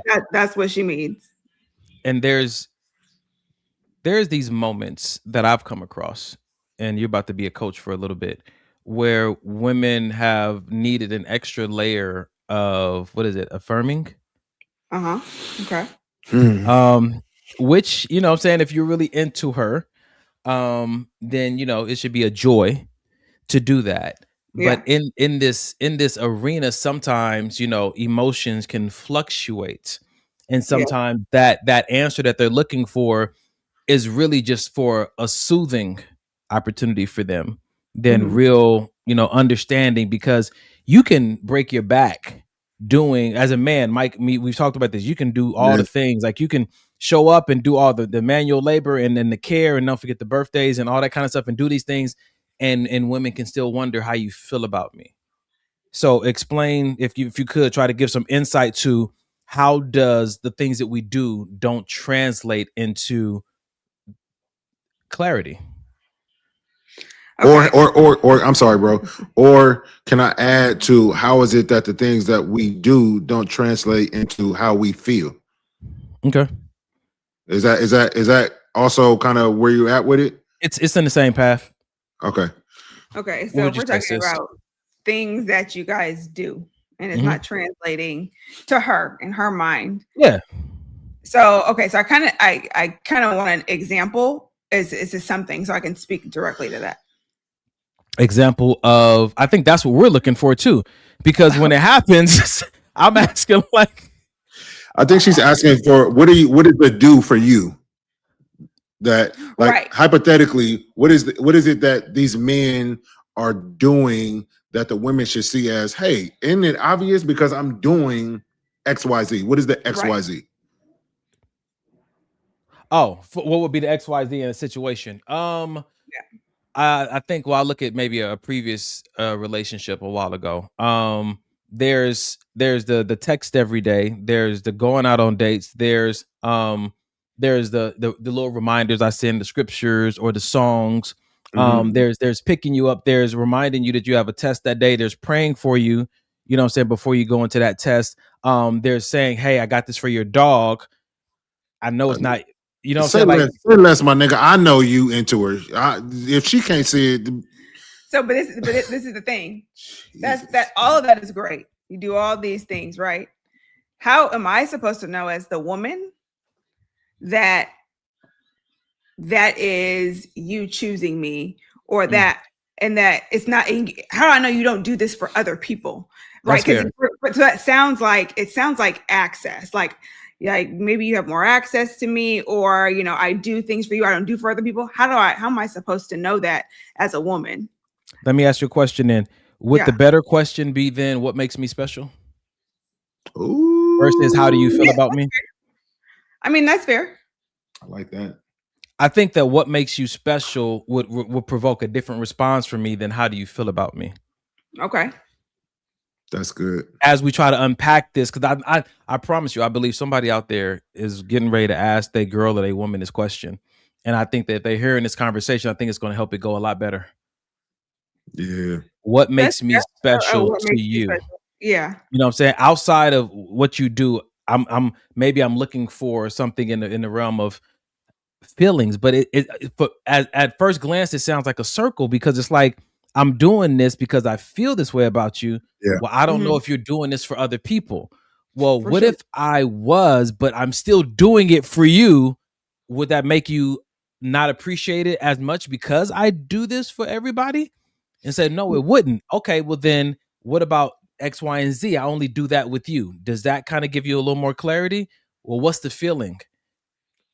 Ooh, that's a lot, bro. Yeah, so I feel like it's the reality of so many. No, it is. No, it is because it is. As women, we do want to feel special. We don't want you. I don't want Mike to do what he does for me for other women. Mm-hmm. Like, what obviously part it's different now, because now this is my what husband. part is crazy?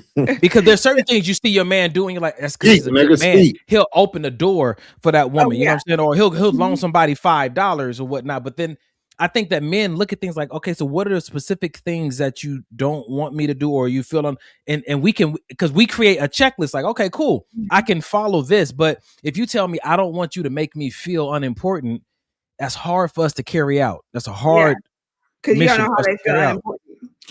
I have a question. So with us, I don't feel like we've ever had this conversation of how do I feel about you? Even if you've wondered, why is it that you never asked? Was it something that I showed you that you just knew, or was it that you just didn't care because the relationship was going? Like, what? Why have you never asked me that question? I don't think I've ever had to fully ask you that question, but I do think it's come up with situations in the past that we've gone through, and we've talked through those situations. But I feel like that's because of infidelity. I'm talking about before that, or when we were good, when we were dating, and all these things. You never asked me how I felt about you. Yeah, I don't feel like I had to. Why? Because I knew. But how? Because you told me you loved me. And that sufficed for her. Okay. Yeah. What I'm hearing is that sometimes the answer needs to match whatever her deficit is. If she doesn't have a great deficit, then maybe the answer doesn't need to be as robust as someone who just tell me you love me. That's the culture I come from. That's what I know. And this is what that means for me. And you're already showing that. But again, like it's different per every woman. Some women may have a different kind of deficit. Is you showed me that. I feel in like a way you understood it. And I didn't have to. I like that in a way that you understood. Correct. So that maybe look different for different women. Right. For sure. So it's funny because I told Mike the other day, I said, Mike didn't want to be in a relationship when we met. And that's fine. I said, that's cool. I said, but your actions didn't match that. That's how I know that was BS. Because your actions didn't match it. So as women, you can say whatever it is you want to say, but if your actions are the polar opposite of that, that's what I have to go on. I think sometimes your actions can be spot on. And like Rashonda said, that sometimes they just need the validation. And that's fine. I feel like with the validation, I would just like you to admit that that's what this is. Because sometimes these things can turn into full-blown World War II arguments. And all you got to say, I'm only asking because I need validation, or I'm feeling ugly today, or I'm feeling fat today, or I'm feeling unloved today, or I'm feeling unwanted today. And I just wanted you to say something nice to me. Cool. Come over here. Get over here. I'll give it to you. The hard part about that, though, is that when you feel unwanted, it's hard for you to say, I feel unwanted. You just want to know, do you want me? Like, of course I want you. What are you talking about? Like, I think that if you're actually in the emotion, your logic is not operating the same way. In the emotion. Yeah. I can see that. Versus on the outside of it. Why don't you just ask me? It's like asking a drunk person, why don't you just walk straight? I can't right now. I'm drunk. So when you're drunk on emotions, I don't think that we as partners, if you're on the other side of it, should be requiring a high level of logic when the person in front of you can see that it's such a high level of emotions that they're in. They're swimming in it. I say drink responsibly then. That's what I say. Or have a designated driver that can explain your emotions for you or something. But if you're that emotional to where you can't give any kind of rational, I'm not saying that I don't understand it, because we see it every day with road rage and people pulling over and killing people over these type of things and not thinking because of their emotions. But I feel like in a relationship, like y'all supposed to be on the same team. Like that's like Jordan, and we've seen it. That's like Jordan and Pippen getting into an argument on the floor during the middle of the game. That's crazy. It happens. And I think that even in the midst of all these conversations, I don't think anybody's going to get it right 100% of the time, which is why grace and forgiveness are so important. Being quick to forgive comes from someone who is a practicer of compassion and empathy, we were both a little out of pocket. You went far left, but I can see, I can tell you, man, I just even recently going through things with my family. Yeah. And around my grandmother and seeing how that kind of situation can heighten emotions. Yeah. I've been doing all this self-work so that when people are triggered in front of me, I'm not also triggered. Yeah. This is why I think that doing your work, going to counseling, having your brother time, I think that's why it's so important for anybody out there, men or women, because if not, then you are really susceptible to whenever somebody else is triggered, you're going to get triggered as well. But who amongst us can stay stable? Who amongst us has recalibrated themselves to where their knee-jerk reaction is no longer judgment, but curiosity and compassion, and saying, let's talk about it. Because y'all never had an argument. Not once, ever. Even when I was doing crazy stuff outside of our relationship, it was never an argument. It was always conversation. It was never. And when I say argument, I'm not saying that we don't disagree on things. You know what I mean? But those disagreements never turn into any salty feelings. They don't never turn into I'm not talking to you. They don't ever turn into raised voices. Like none of it. Because for what? You know what I mean? And I feel like I feel like she's really helped me that because I came from with my son's mom. I came from a very toxic, yelling, you know what I mean, physical pushing. I came from that type of relationship. She don't argue. She don't raise her voice unless she's really, really taken there. But for the most part, she's the one that really taught me how to communicate. So when my energy starts to rise and hers stays even, it automatically causes me to stay even. You know what I mean? But if you got two unregulated people, I guess I feel like, you know, when people respond to things out of emotion, people don't forget that stuff. There are words that can be said that you may say later, I don't mean that, but you don't forget that. Yeah. So to avoid that, because emotions are high on both sides, if there's whatever the issue may be, I don't like to argue because I don't want to respond to anything out of emotion. For me, it's about clarity and it's about understanding. When Mike was, you know, we had our issues, I always would tell him, like, I need to understand, like, where this comes from, like the why, you know what I mean? And so which is crazy. that's always been my posture, because I wanted to understand. And that's how I'm able to move forward, is the understanding. And so how did you get there though? How did you get there? Because, you know, me and Donnie were just talking about this, you know, recently, maybe even today. Like, so many women want the truth and they ask for the truth and just tell me the truth. And then when you give them what your truth is, hey, I found this other woman extremely attractive and I thought about her for half of the day. When you tell them that, they go left. Oh, when you cheating, you can get your shit and get out and you can go be what. Now it's not safe no more. It's not safe here no more for me to explain nothing else. I would say I try to classify when I'm having very intense conversations with people about serious subject. I classify immediate response versus intentional response. Right? For her to be extremely upset like that before I'm triggered by it, I'm gonna say, okay, that's understandable as a knee-jerk reaction. I don't think that's her final reaction or response. Well, help me, bro. Help me, because now you're gonna put on your coach's hat. So help me with that, because if you're asking me for my opinion, then you should be prepping yourself for whatever negative or positive that there could be.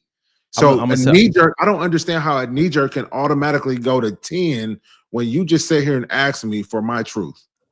The rule that I apply in my own head is when that Who Wants to Be a Millionaire show come out, asking, is that your final answer? I always give people grace in their first response, because sometimes they had to hear themselves say it.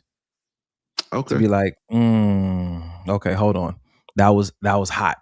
I went way left. Let me recalibrate a little bit. Is that your final answer? Because if you go to court or something and they said this in response, like, did you ask for any follow-up? Did you ask any follow-up questions? Did you say, are you sure? Did you like that? That is helpful for both of you guys. And I think that is a form of grace. Yeah. If you care about somebody, you know, giving them an out before, and now if they put their 10 toes down, hey, okay. But is that, hey, you know what I'm saying? You just a boy, you can't believe you're like, babe, I know that probably wasn't the answer you wanted to hear, but is that your final answer? Is that your final response to me? No, I need a minute. Cool. Then let's revisit this later after you cooled down. Because if I'm going to hold that against you when I know that you was heated, I don't know how fair that is. I wouldn't want that done to me. Yeah. And I'll say this though, back to what my sister was saying about words. There's this phrase, and I think it's a book called War Words. And there's words that you can say in the midst of arguments that can devastate a person. It can be very hard to get over. Did you know, in a very practical way, some of those war words are always and never? And I don't know. And I know this has been, I think that was hyper focused on men for this. Definitely. Women have a tendency in those big arguments say you always or you never. And for men it hits because it speaks to our productivity, which is where we usually house our identity. And you said I missed it twice, but I never. And so Right. again, now this is why, being cautious and being more accurate with your words makes a big deal when you're having intense conversations, because you can be the one that ushers left just by saying, "Oh, no, I didn't mean always. I didn't mean always. It was those few times, but it just feels like always in this moment." However you want to try to clean that up. Mm-hmm. No, that's good, and I think that comes with, which is what I feel like we operate now with, intentional conversation. I feel like when we talk to each other, we're very mindful about tone. We're mindful about, okay, let me think about, if I say this like this, how would that make her? We're just mindful about the way we talk to each other, not out of fear of pissing each other off, but more so just out of care for each other's emotions and love for one another. And we know why we're having these sometimes difficult conversations. It's not to hurt you. It's not to hurt me. It's because we want to get better. And I just finished telling one of my friends that, man, caution doesn't mean that you're afraid of something. It means you care about something. That's good. Yeah. All right. With that being said, there's a few different directions I can go with this, but I want to make a pit stop real quick. Pit stop says, unfortunately, you can deny your childhood trauma all you want, but your romantic life will reveal the truth every time. For sure. You want to speak on that, or for sure? What y'all got on that topic?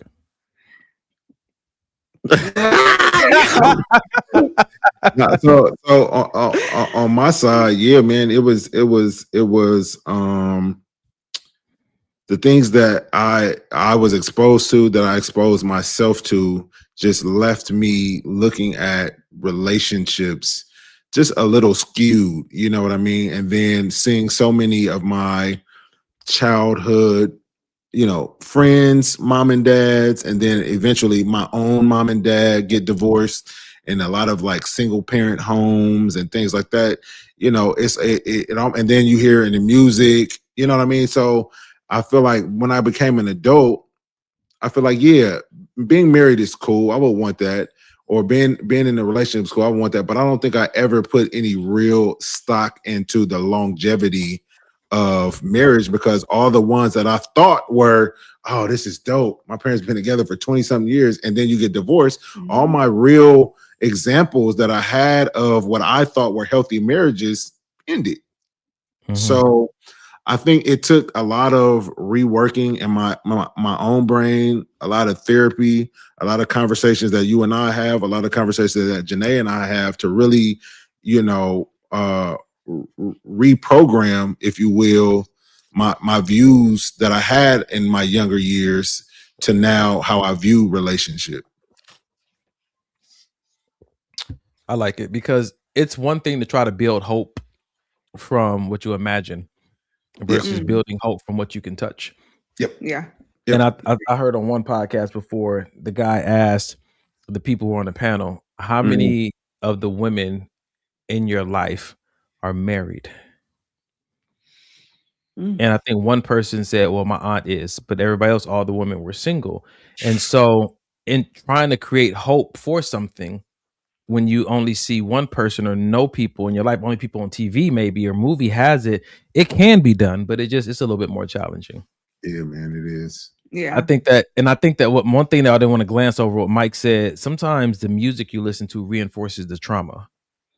Yeah. And so if you had certain issues and you have an artist that you like and they had the same issues, and you're also trying to go to counseling and therapy and heal while they're reinforcing you, like it's crazy. Like the cartoon, like you're digging up the dirt and somebody you putting it right back in.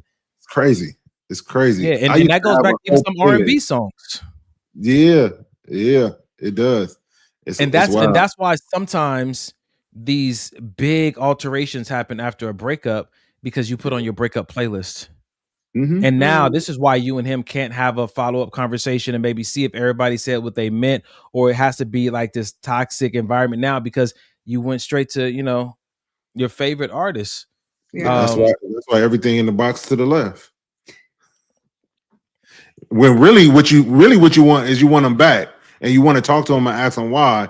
But Beyonce then got you believing that just pack his shit up and send him on his way. And the fact of the matter is that it's crazy when you start getting older and you listen to these R&B songs, you recognize they just sung them, they didn't write them or live them. That's bro. Yeah. Yeah. Bro, me and Janae, real quick, sidebar conversation.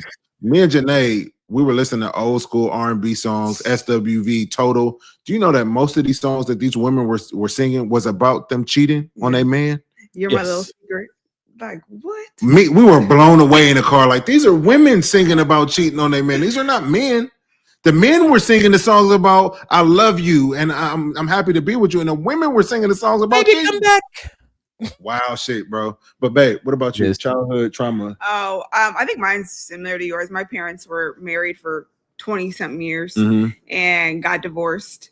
And I think where my trauma started, obviously, I think it was before that, because of like infidelity, right? And that's trickled over into all of my relationships. And I would be a fool to think that it wouldn't show up somewhere else until I was able to heal my thoughts and emotions around that. Can you, if with your permission, can you kind of just share? Because I think that would really help some women that are thinking that they're the issue and they're the problem because they've experienced infidelity in multiple relationships. Yeah. So from what I've gathered and know now, 9 times out of 10, if a man is cheating, it doesn't directly have to do with you. It has to do with what he lacks. And so his lack obviously now affects you, but it doesn't typically have to do with you exactly.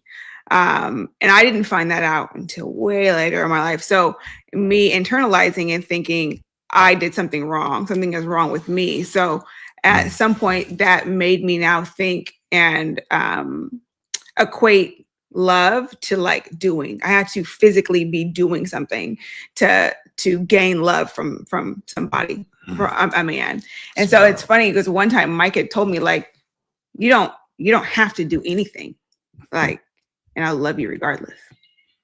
You know, so you know, so that, and so for anybody who's watching who may, you know, deal with that issue, sometimes it is your fault, but for 9 times out of 10, it is not your fault that someone is cheating on you.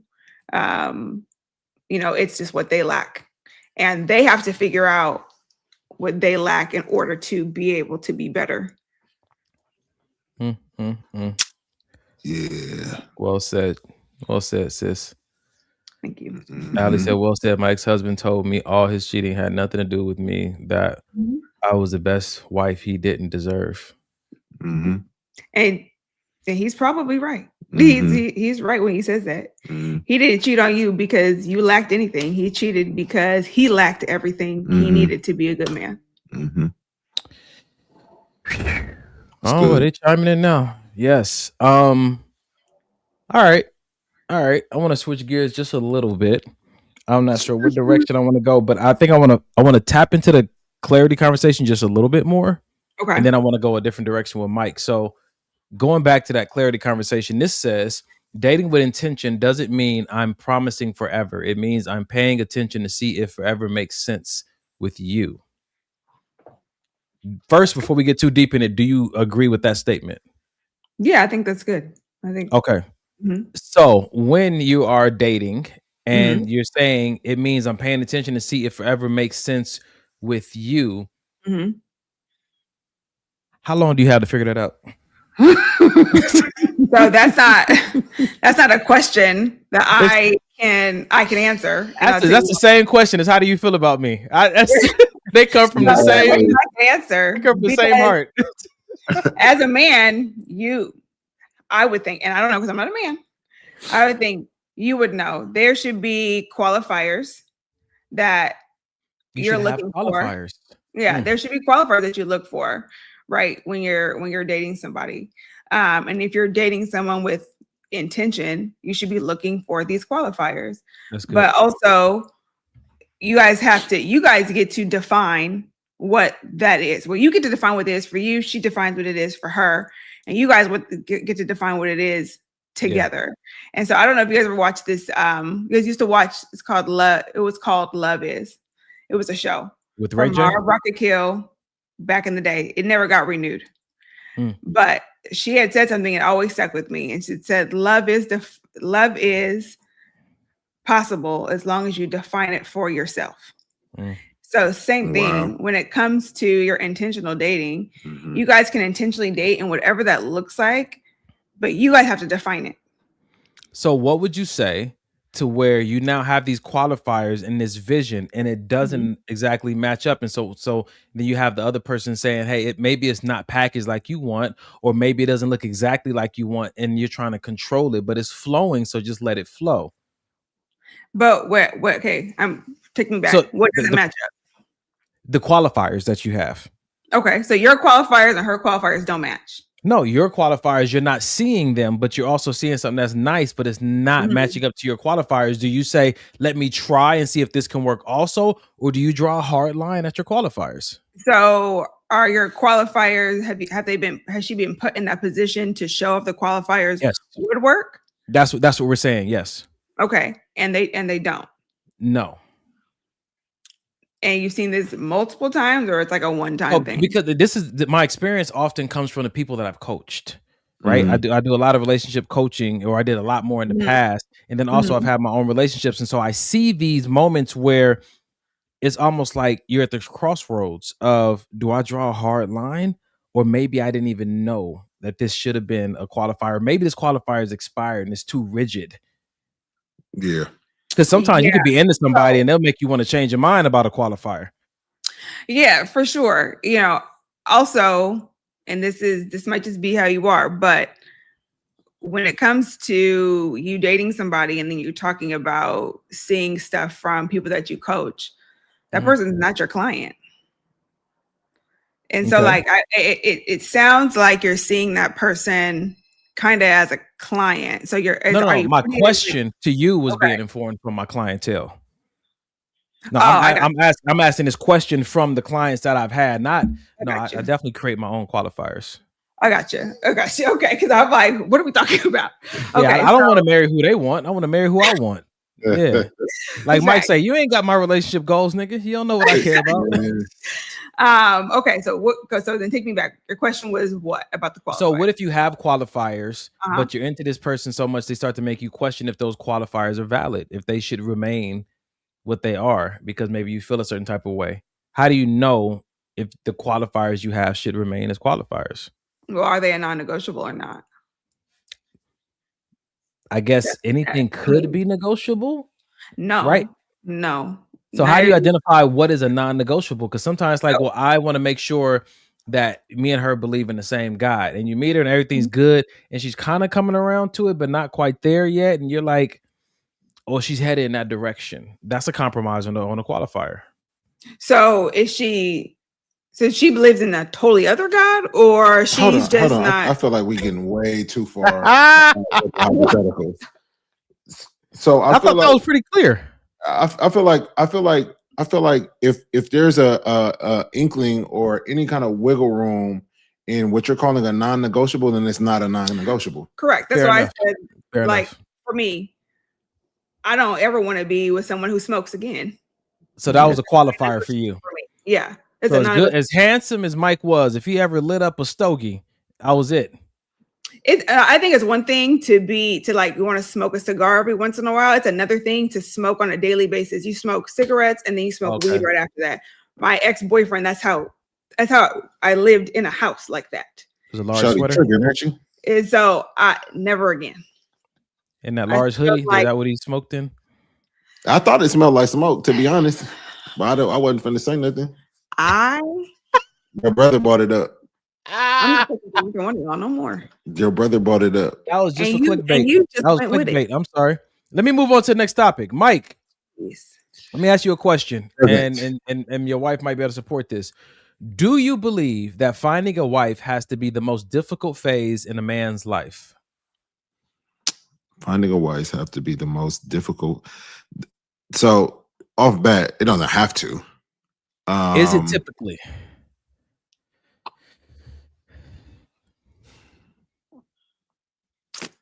Damn.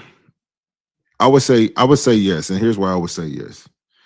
For majority of men, not all men, a lot of us don't mature to a little bit later in life. So Like as far as military, I know a lot of military guys who are younger, they get married when they're young because they have this girlfriend. So let me marry you before I go off to war. So, I have something to come back, all of the things. So sometimes, as men, like I said, we mature a little bit later. So our picker doesn't fully bloom until later on in life. So the way we're choosing women to marry, the non-negotiables that we may have at a younger age, or the thought process, oh, she fine, I gotta marry her. Look at all that ass, I gotta marry her. Things that don't matter sometimes matter more when you're younger and a little bit more immature. And I would say to that, the difficulty of it. And I know that, when it says that it's the most difficult phase in a man's life, finding a wife, I do believe that there's a portion of that is true, because it could be a phase, right? Or a moment, or a season, or, a transition that you're trying to get into. Because in essence, especially the culture that we come from, everything that you've built, everything that you care about, you're now going to put that woman above. Yep. And I think that a man who is looking for a wife is typically a man who takes pride in the things that he's created and done and is responsible for. And to just choose any woman. I was looking at this verse earlier, was something that Sis said. It's from Proverbs 4:1. It says, a wise woman builds her home through wisdom, intentional actions, and godly character. Strengthening her family is unity and joy. Conversely, a foolish woman tears her own house down with her own hands. And the reason I think that is difficult for a lot of men, and that dating phase takes a little bit longer for them, or that vetting process takes a little bit longer, because we know the power that we're about to bestow her with. Yeah. You can, and I'm not saying that a woman doesn't have anything that she can't destroy, but in California, women probably going to walk away with more than they came with in most cases. Yeah. But when I look at this from a man's point of view, when I see the pressure that's put on men, just go ahead and marry her, step out there on faith. And it's almost like you're not really taking into consideration, what it's going to cost you. And sometimes for some men, it doesn't make sense in their brain. And Sis, I think you remember the episode we had where we talked about men and women get married for different reasons. Women maybe for the most part get married because they feel something they never felt before, and men for the most part have a tendency to get married when it makes the most sense. Like, this person makes sense to me. So when I'm looking at this topic, I guess me and Mike are kind of expressing why it would make it difficult for a man. Sis, when you look at this topic, do you think that it should be difficult for men at all to find a wife, or are we making it difficult on ourselves? So I guess I really didn't consider the thing you guys just mentioned, because in my head I'm like, it shouldn't be difficult to find a wife. But if you're looking at it from a standpoint of what you're going to bestow upon her, I don't think that a lot of men think about it like that. I could be totally wrong. I think maybe men who have a little more life experience think about it like that. But men in their 20s, and they're talking about, oh, she got a fat ass, I need to marry her, they're not thinking about what they're going to bestow upon her besides this, day stuff. Do it. Right. I was trying not to, Sorry. Yeah. But even if they don't early on, I think this is why some people get cold feet before the marriage, because their uncle or somebody gonna sit them down and say, are you sure? And an older man may start having these conversations with him. And I think that's why some men back out. And I think it's a large number of men that back out because someone has that sobering conversation with them, like, yo, death to you, bro. Like, it's not. I remember when the men in Vegas, not in Vegas, in Texas, told me, he said, you don't know what marriage is. Marriage is laying your life down for someone who may never appreciate it or reciprocate it. If she's not that person for you, then don't marry her. Yeah, I think that's, I understand like the older generation like coming in and like, well, let me tell you my experience. Yeah, but now you're putting your experience on somebody else's that may not be their experience. They're not marrying the type of woman you married. They could be marrying somebody totally opposite. And now you are telling them A, B, and C, and it's putting them in a different way than they're supposed to go. That's why I think it's important that you have your relationship with the Lord so he can verify for you. So then you have your validation points through him, Yeah. through somebody else. And that's still challenging for me. I was having a conversation with a group of friends the other day, and it's like if that was the solution that it appears to be, then why do so many Christians get divorced? And so at some point we had to start asking, like, are you just saying you're hearing from God, or are you really hearing from God? For That's me, true. what it comes down to is the pressure. Are you in an environment where there's pressure to make a decision? I think your best decisions come from non-pressure environments. And so I think that's something that maybe men and women both need to hear, because if you're pressuring somebody, the chances are more than likely that they're not going to make an honest decision or be able to stick to it. I never wanted to pressure a man into being with me or marry me or ask me, to marry you or whatever the case may be. No woman wants to pressure a man into that. Well, Because it's just like this. It's because I say you hear all the time and you see all the time. You are dating this man for let's say 7 years. You guys are dating, and you guys go out to dinner with family and friends. Well, when are y'all gonna get married? And the homegirl, y'all not married yet. And so it's pressure. Listen, you personally may not cause it, but it's all around men. Yes, but you said something. 7 years.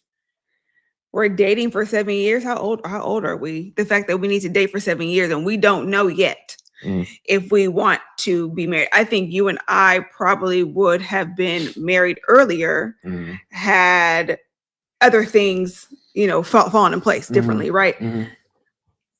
I don't think you need 7 years to know. So I think Donnie's initial question was, how long does it take? I think I always fought against that time frame, because I think that it's not so much about the 7 years, it's the number of experiences. I think you said it earlier. It's just have you guys both been in situations that would help you verify things? Just because it's been 7 years doesn't even mean that we've been on that many dates. I could be in the military, or I could be busy. Maybe we're going to date once a month.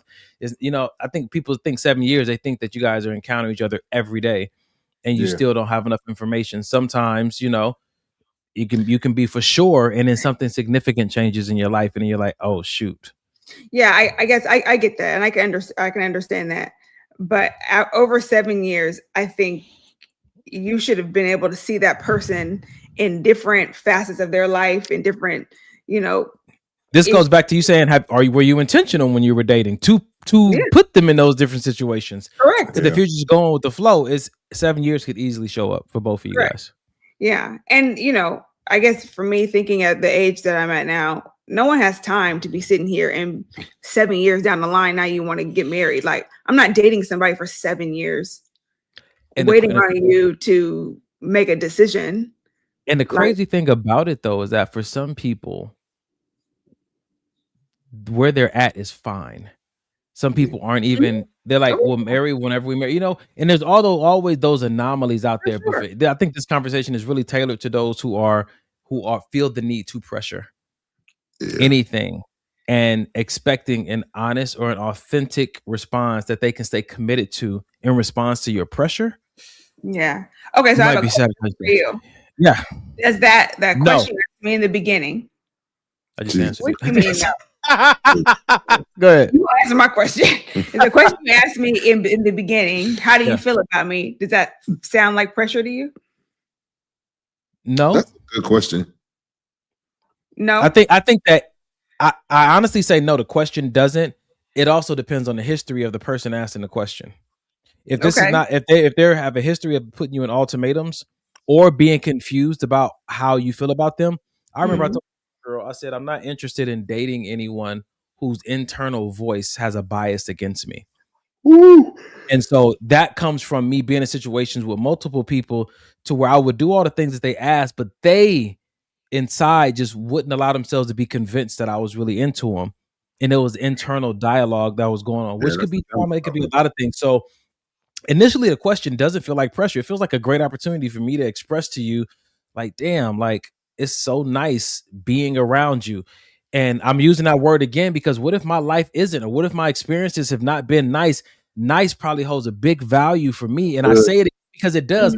I have had the unfortunate opportunity, and not from a victim's narrative, but to be around people who have not been real with me. And it's Okay. nice to be around somebody who's authentic and honest and not worried that if they don't fit the script or fit the costume, they're going to hurt my feelings. Like, I'd rather you show me who you are up front than to me to invest and later find out that that's not who you are. So when I meet someone who prioritizes authenticity, the best thing I can say is that just freaking feels nice, man.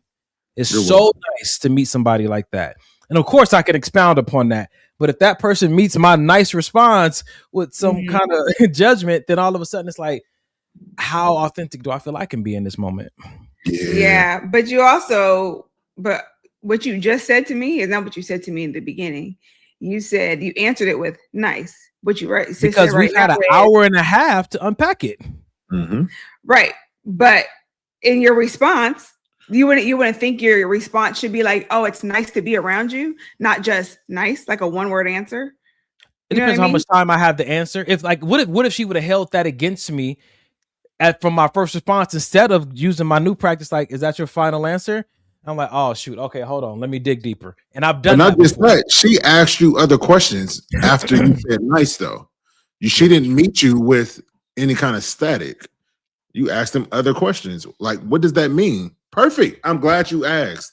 And why you do that, Mike, I would say for everybody who's listening, and I know that some people are just saying this is who I am, be cautious of your facial expressions when you're having intentional conversations, because they convey so much data. And most of the misunderstandings people have in these conversations is not really what they said, it's how you looked when you said it. And I know that you know what I'm saying, it shouldn't be such a big deal, but when somebody's heart is open and you ask them to open their heart to you, if you're looking at them like this, that influences the environment, that influences the chemistry in that moment. So, well, also keep in mind that not everybody has a poker face, because I do not. And and I don't think you should have a poker face. I'm just saying that make sure that you know what your face is doing. I think that's why it's intentionally doing that. That's why I think that's why it's important that when you need to have a serious, when you need to have a serious and you know, maybe even a hard conversation, do it by text. No, you don't know me, brother. No, come on, man. Come on, man. Give me that.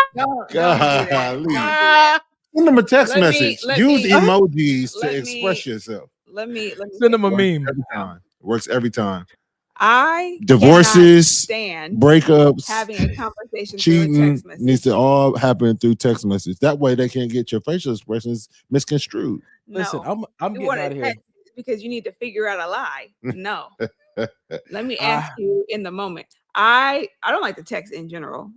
I have 200 and some text messages unread right now. You don't respond to our text messages in a group, but it's fine. Yeah, not until later. Because I don't like Donnie is the same way. Donnie is the same way. I feel like I'm the only person that like. Yes. Listen, if you got something to say, call me. You've been blessed with us. I want to put up one last video just for your final thoughts for the evening. Ladies and gentlemen, if you're just joining us or you've been with us, this is a 1-year anniversary of Forever Daniel. And I just want to leave you guys with give them opportunity to give you guys one last tidbit of insight into marriage with this video. If you're telling me you want to marry them, that means I want you even if we have to go off script. I still want you if I find out one of us can't have children. Wow. I want you even if the financials that I would like to have and the dynamic I would have, if that's not possible, I still want you. If for better or worse, yes, I want us to still be hiking when we 80 and holding hands and kissing under the oak tree. Yeah. But if one of us gets sick or one of us has something where we can't do that anymore, I still want you. So do I want to be married or do I want to be married to you? Whatever comes to you guys' mind, just share with us as some final words.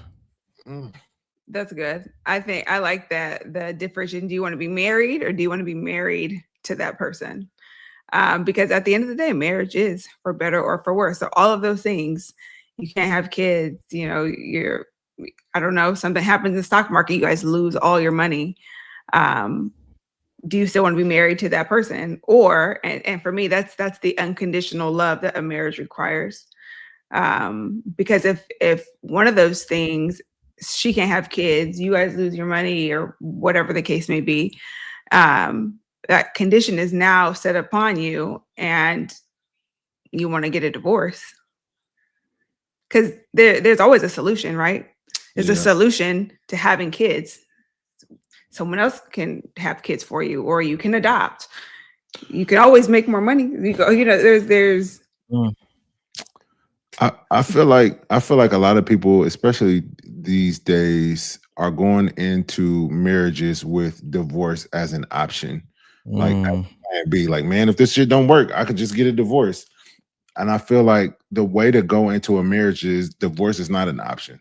There's not. We're gonna stick together. We're gonna figure things out. We're gonna work to. Because I feel like with honest communication, there's very little that can't be worked out. Like there may be hurt feelings. There may be, you know what I mean, some trust that needs to be regained. There may need to be some financial courses. There may need to be some sex classes that y'all got to go take. Yeah. But at the end of the day, there's nothing. What if you're saying you love this person and you chose to marry this person? Divorce shouldn't even be an option. You know what I mean? And so many times it's just like birth control. So many times people are using abortions as birth control. You know what I'm saying? Just like people are using divorce as a plan B. Well, nigga, you know, if you fuck up, I'm gonna divorce you, right? Well, shit, what you get married for? If you, before we even say I do, you already got a backup plan for a divorce. You shouldn't get married. Something that I shared with Mike, that my mentor shared with me a long time ago. He said you can only exercise it if it's an option. And he said when you remove the option, you also remove the opportunity to exercise it. He said, if you don't want divorce to be an option, marry someone who also doesn't have divorce as an option. Yeah. Because he said if it's ever an option, he said you can guarantee life will put you in a situation to exercise it. And I've taken that and applied that to things at the gym and work and anything. If quitting is an option, if giving up is an option, you know what I'm saying to you, if eating that ice cream at midnight is an option, more than likely you're going to be put in a situation to exercise every option that's on the menu. Take it off the menu and be with someone who likes the menu you have and has a similar one. Yeah. You guys are great, man. And so in closing, if I could give a piece of advice for people thinking about getting married or people married or people engaged, I would say practice being vulnerable with your partner. Practice exposing your insecurities to your partner. You know what I mean? Because a lot of times we go out once we go into the world. A lot of us, we hide all of our insecurities. We put on makeup. We drive a certain type of car. We present ourselves to the world as having everything figured out. But when we get home, we're a shell of that person. So it's important for you when you do finally say I do, man or woman, to expose those vulnerabilities to your partner. Whether it's, oh, I think I'm fat, or I got love handles, or it's, you know, my bank account is not really where it should be. Like allow that person to be a partner. If you hide things and if you don't disclose things, then you're taking away that person's option of even being your partner, which is what a marriage should be. And you know, that's a thing for me. Don't take my option away. That's always been a thing for me. I've told Mike that since the beginning. Do not take my option away to choose how to move in this situation. Yeah.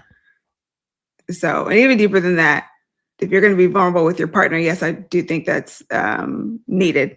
But you have to also be able to be vulnerable with yourself to realize, first, to realize that there is a problem here. So if you can't identify the problem, you can't then speak it and say it to somebody else. Ladies and gentlemen, you heard it here, man. Being vulnerable in your marriage is important. Being vulnerable with yourself and then being vulnerable with your partner, no matter what it is. Don't try to save face. Don't try to assume how they will respond to it. Talk to them. Ask them. Don't take away their vote. Janae said what Candace said. She said be completely naked to your partner, and that's physically, mentally, emotionally, spiritually. Like, just this is where I'm at with everything. Yeah. Sometimes I need a little rubbing tug before I can get started. Whatever it is, brother. That's good. Be honest. Be honest. This the person you're gonna have to have sex with for the rest of your life. We should talk about, when it's just me and you on the podcast, just, so for our, maybe, I don't know, I won't say for our male audience, but women too, just some of the, what is it? I can't think of the word right now. Nuances? But the consequences of porn. We should. I'm and how that impacts your sex life when you are trying to have intimacy with your partner, be it physical or non-physical, because it attacks you at your level of fantasy, which is your imagination, and that impacts your language and your ability to be able to respond. Listen, bro. We could, because I wanted to get certified as a sex counselor a few years ago, and I was like, man, I just something about that whole arena excites me. But it affects, I forget what the actual percentage is, but it's over 50% of men. Yeah, well, that's good. That's why it's so important. That's why it's so important to start talking. Like me and Denham talk openly about porn and the effects of porn and why that ain't a good look and all of those things. Because so many parents, they just leave their kids in their room to their own devices on the game or on the cell phone. If you talk to your children or to your spouse or to your brothers or sisters about just the realities of things, you hardly ever have to tell them it's not a good look. Right. You gotta have a conversation. They'll come to the conclusion because of your honesty. Facts. Anyway, ladies and gentlemen, no matter what you're struggling with tonight, we like to leave you guys with a resource at the end of every episode. This is 988. It's the Suicide Crisis Hotline. Maybe some of the things we said tonight were a hard pill to swallow as it pertains to having certain conversations, what men should think, what women should think. And you just want a little bit more clarity about why things are so confusing. They can get you connected to a therapist, a support group, maybe even some resources for you to read or podcasts for you to listen to that might help. But this because you really want the help. If you have suicidal thoughts, you're going through a breakup, Valentine's Day didn't go as you thought it should have, and you're having a hard time digesting those things, reach out. We always try to remind you in this podcast, you don't have to do it alone. We show up on Sundays to help you out, but you need more help than just Sundays for 2 hours. So reach out to this number. If you know somebody else who is struggling, screenshot this and send it over to them. And as I always say, just because you care doesn't mean you know how to care. So just because you see somebody going through something and you want to help doesn't mean that your instinctive response is the best response. Sometimes you need to say, hey, my person's going through this. My wife just had a miscarriage, or my husband just lost his job, or, I'm saying my baby sister just got raped, or whatever it is, and say, I really want to jump in and help, but I don't want to be a hindrance. Self-awareness lets you know that just because you want to help doesn't mean you're going to make it better. Your help might make it worse. So reach out to this number, get some instruction on how to approach somebody who's in that mental or emotional state. All right. Who's praying us out tonight? I will. Father God, I just want to thank you for this episode tonight, for what it represented. You did this amazing thing, Father God. You truly have been the apex, the priority of this relationship, and you've seen them through so much. And our prayer for me and from the hosts, other co-hosts and the guests, Father God, is that you continue to be as faithful as you've been. We know that you cannot change. You will continue to show favor over their lives, Father God. We just pray for just continue concealment of this marriage, prosperity of this marriage as they're both growing in deeper and deeper faith.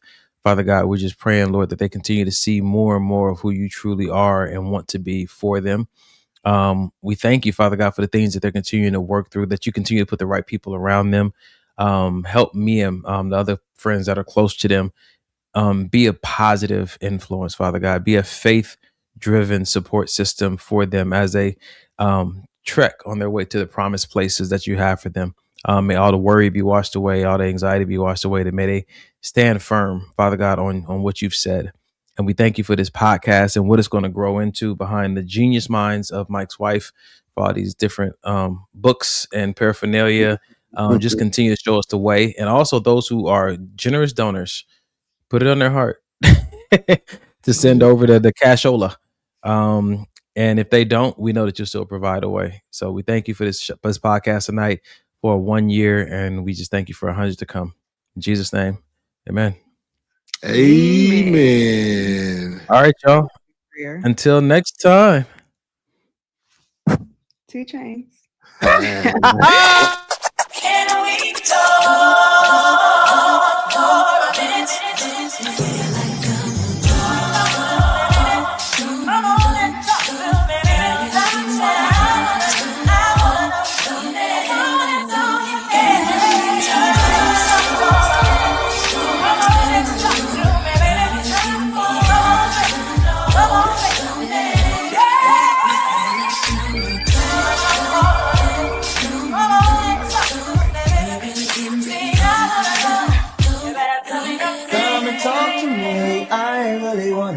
meet you, girl. I really wanna know your name. Maybe this will help.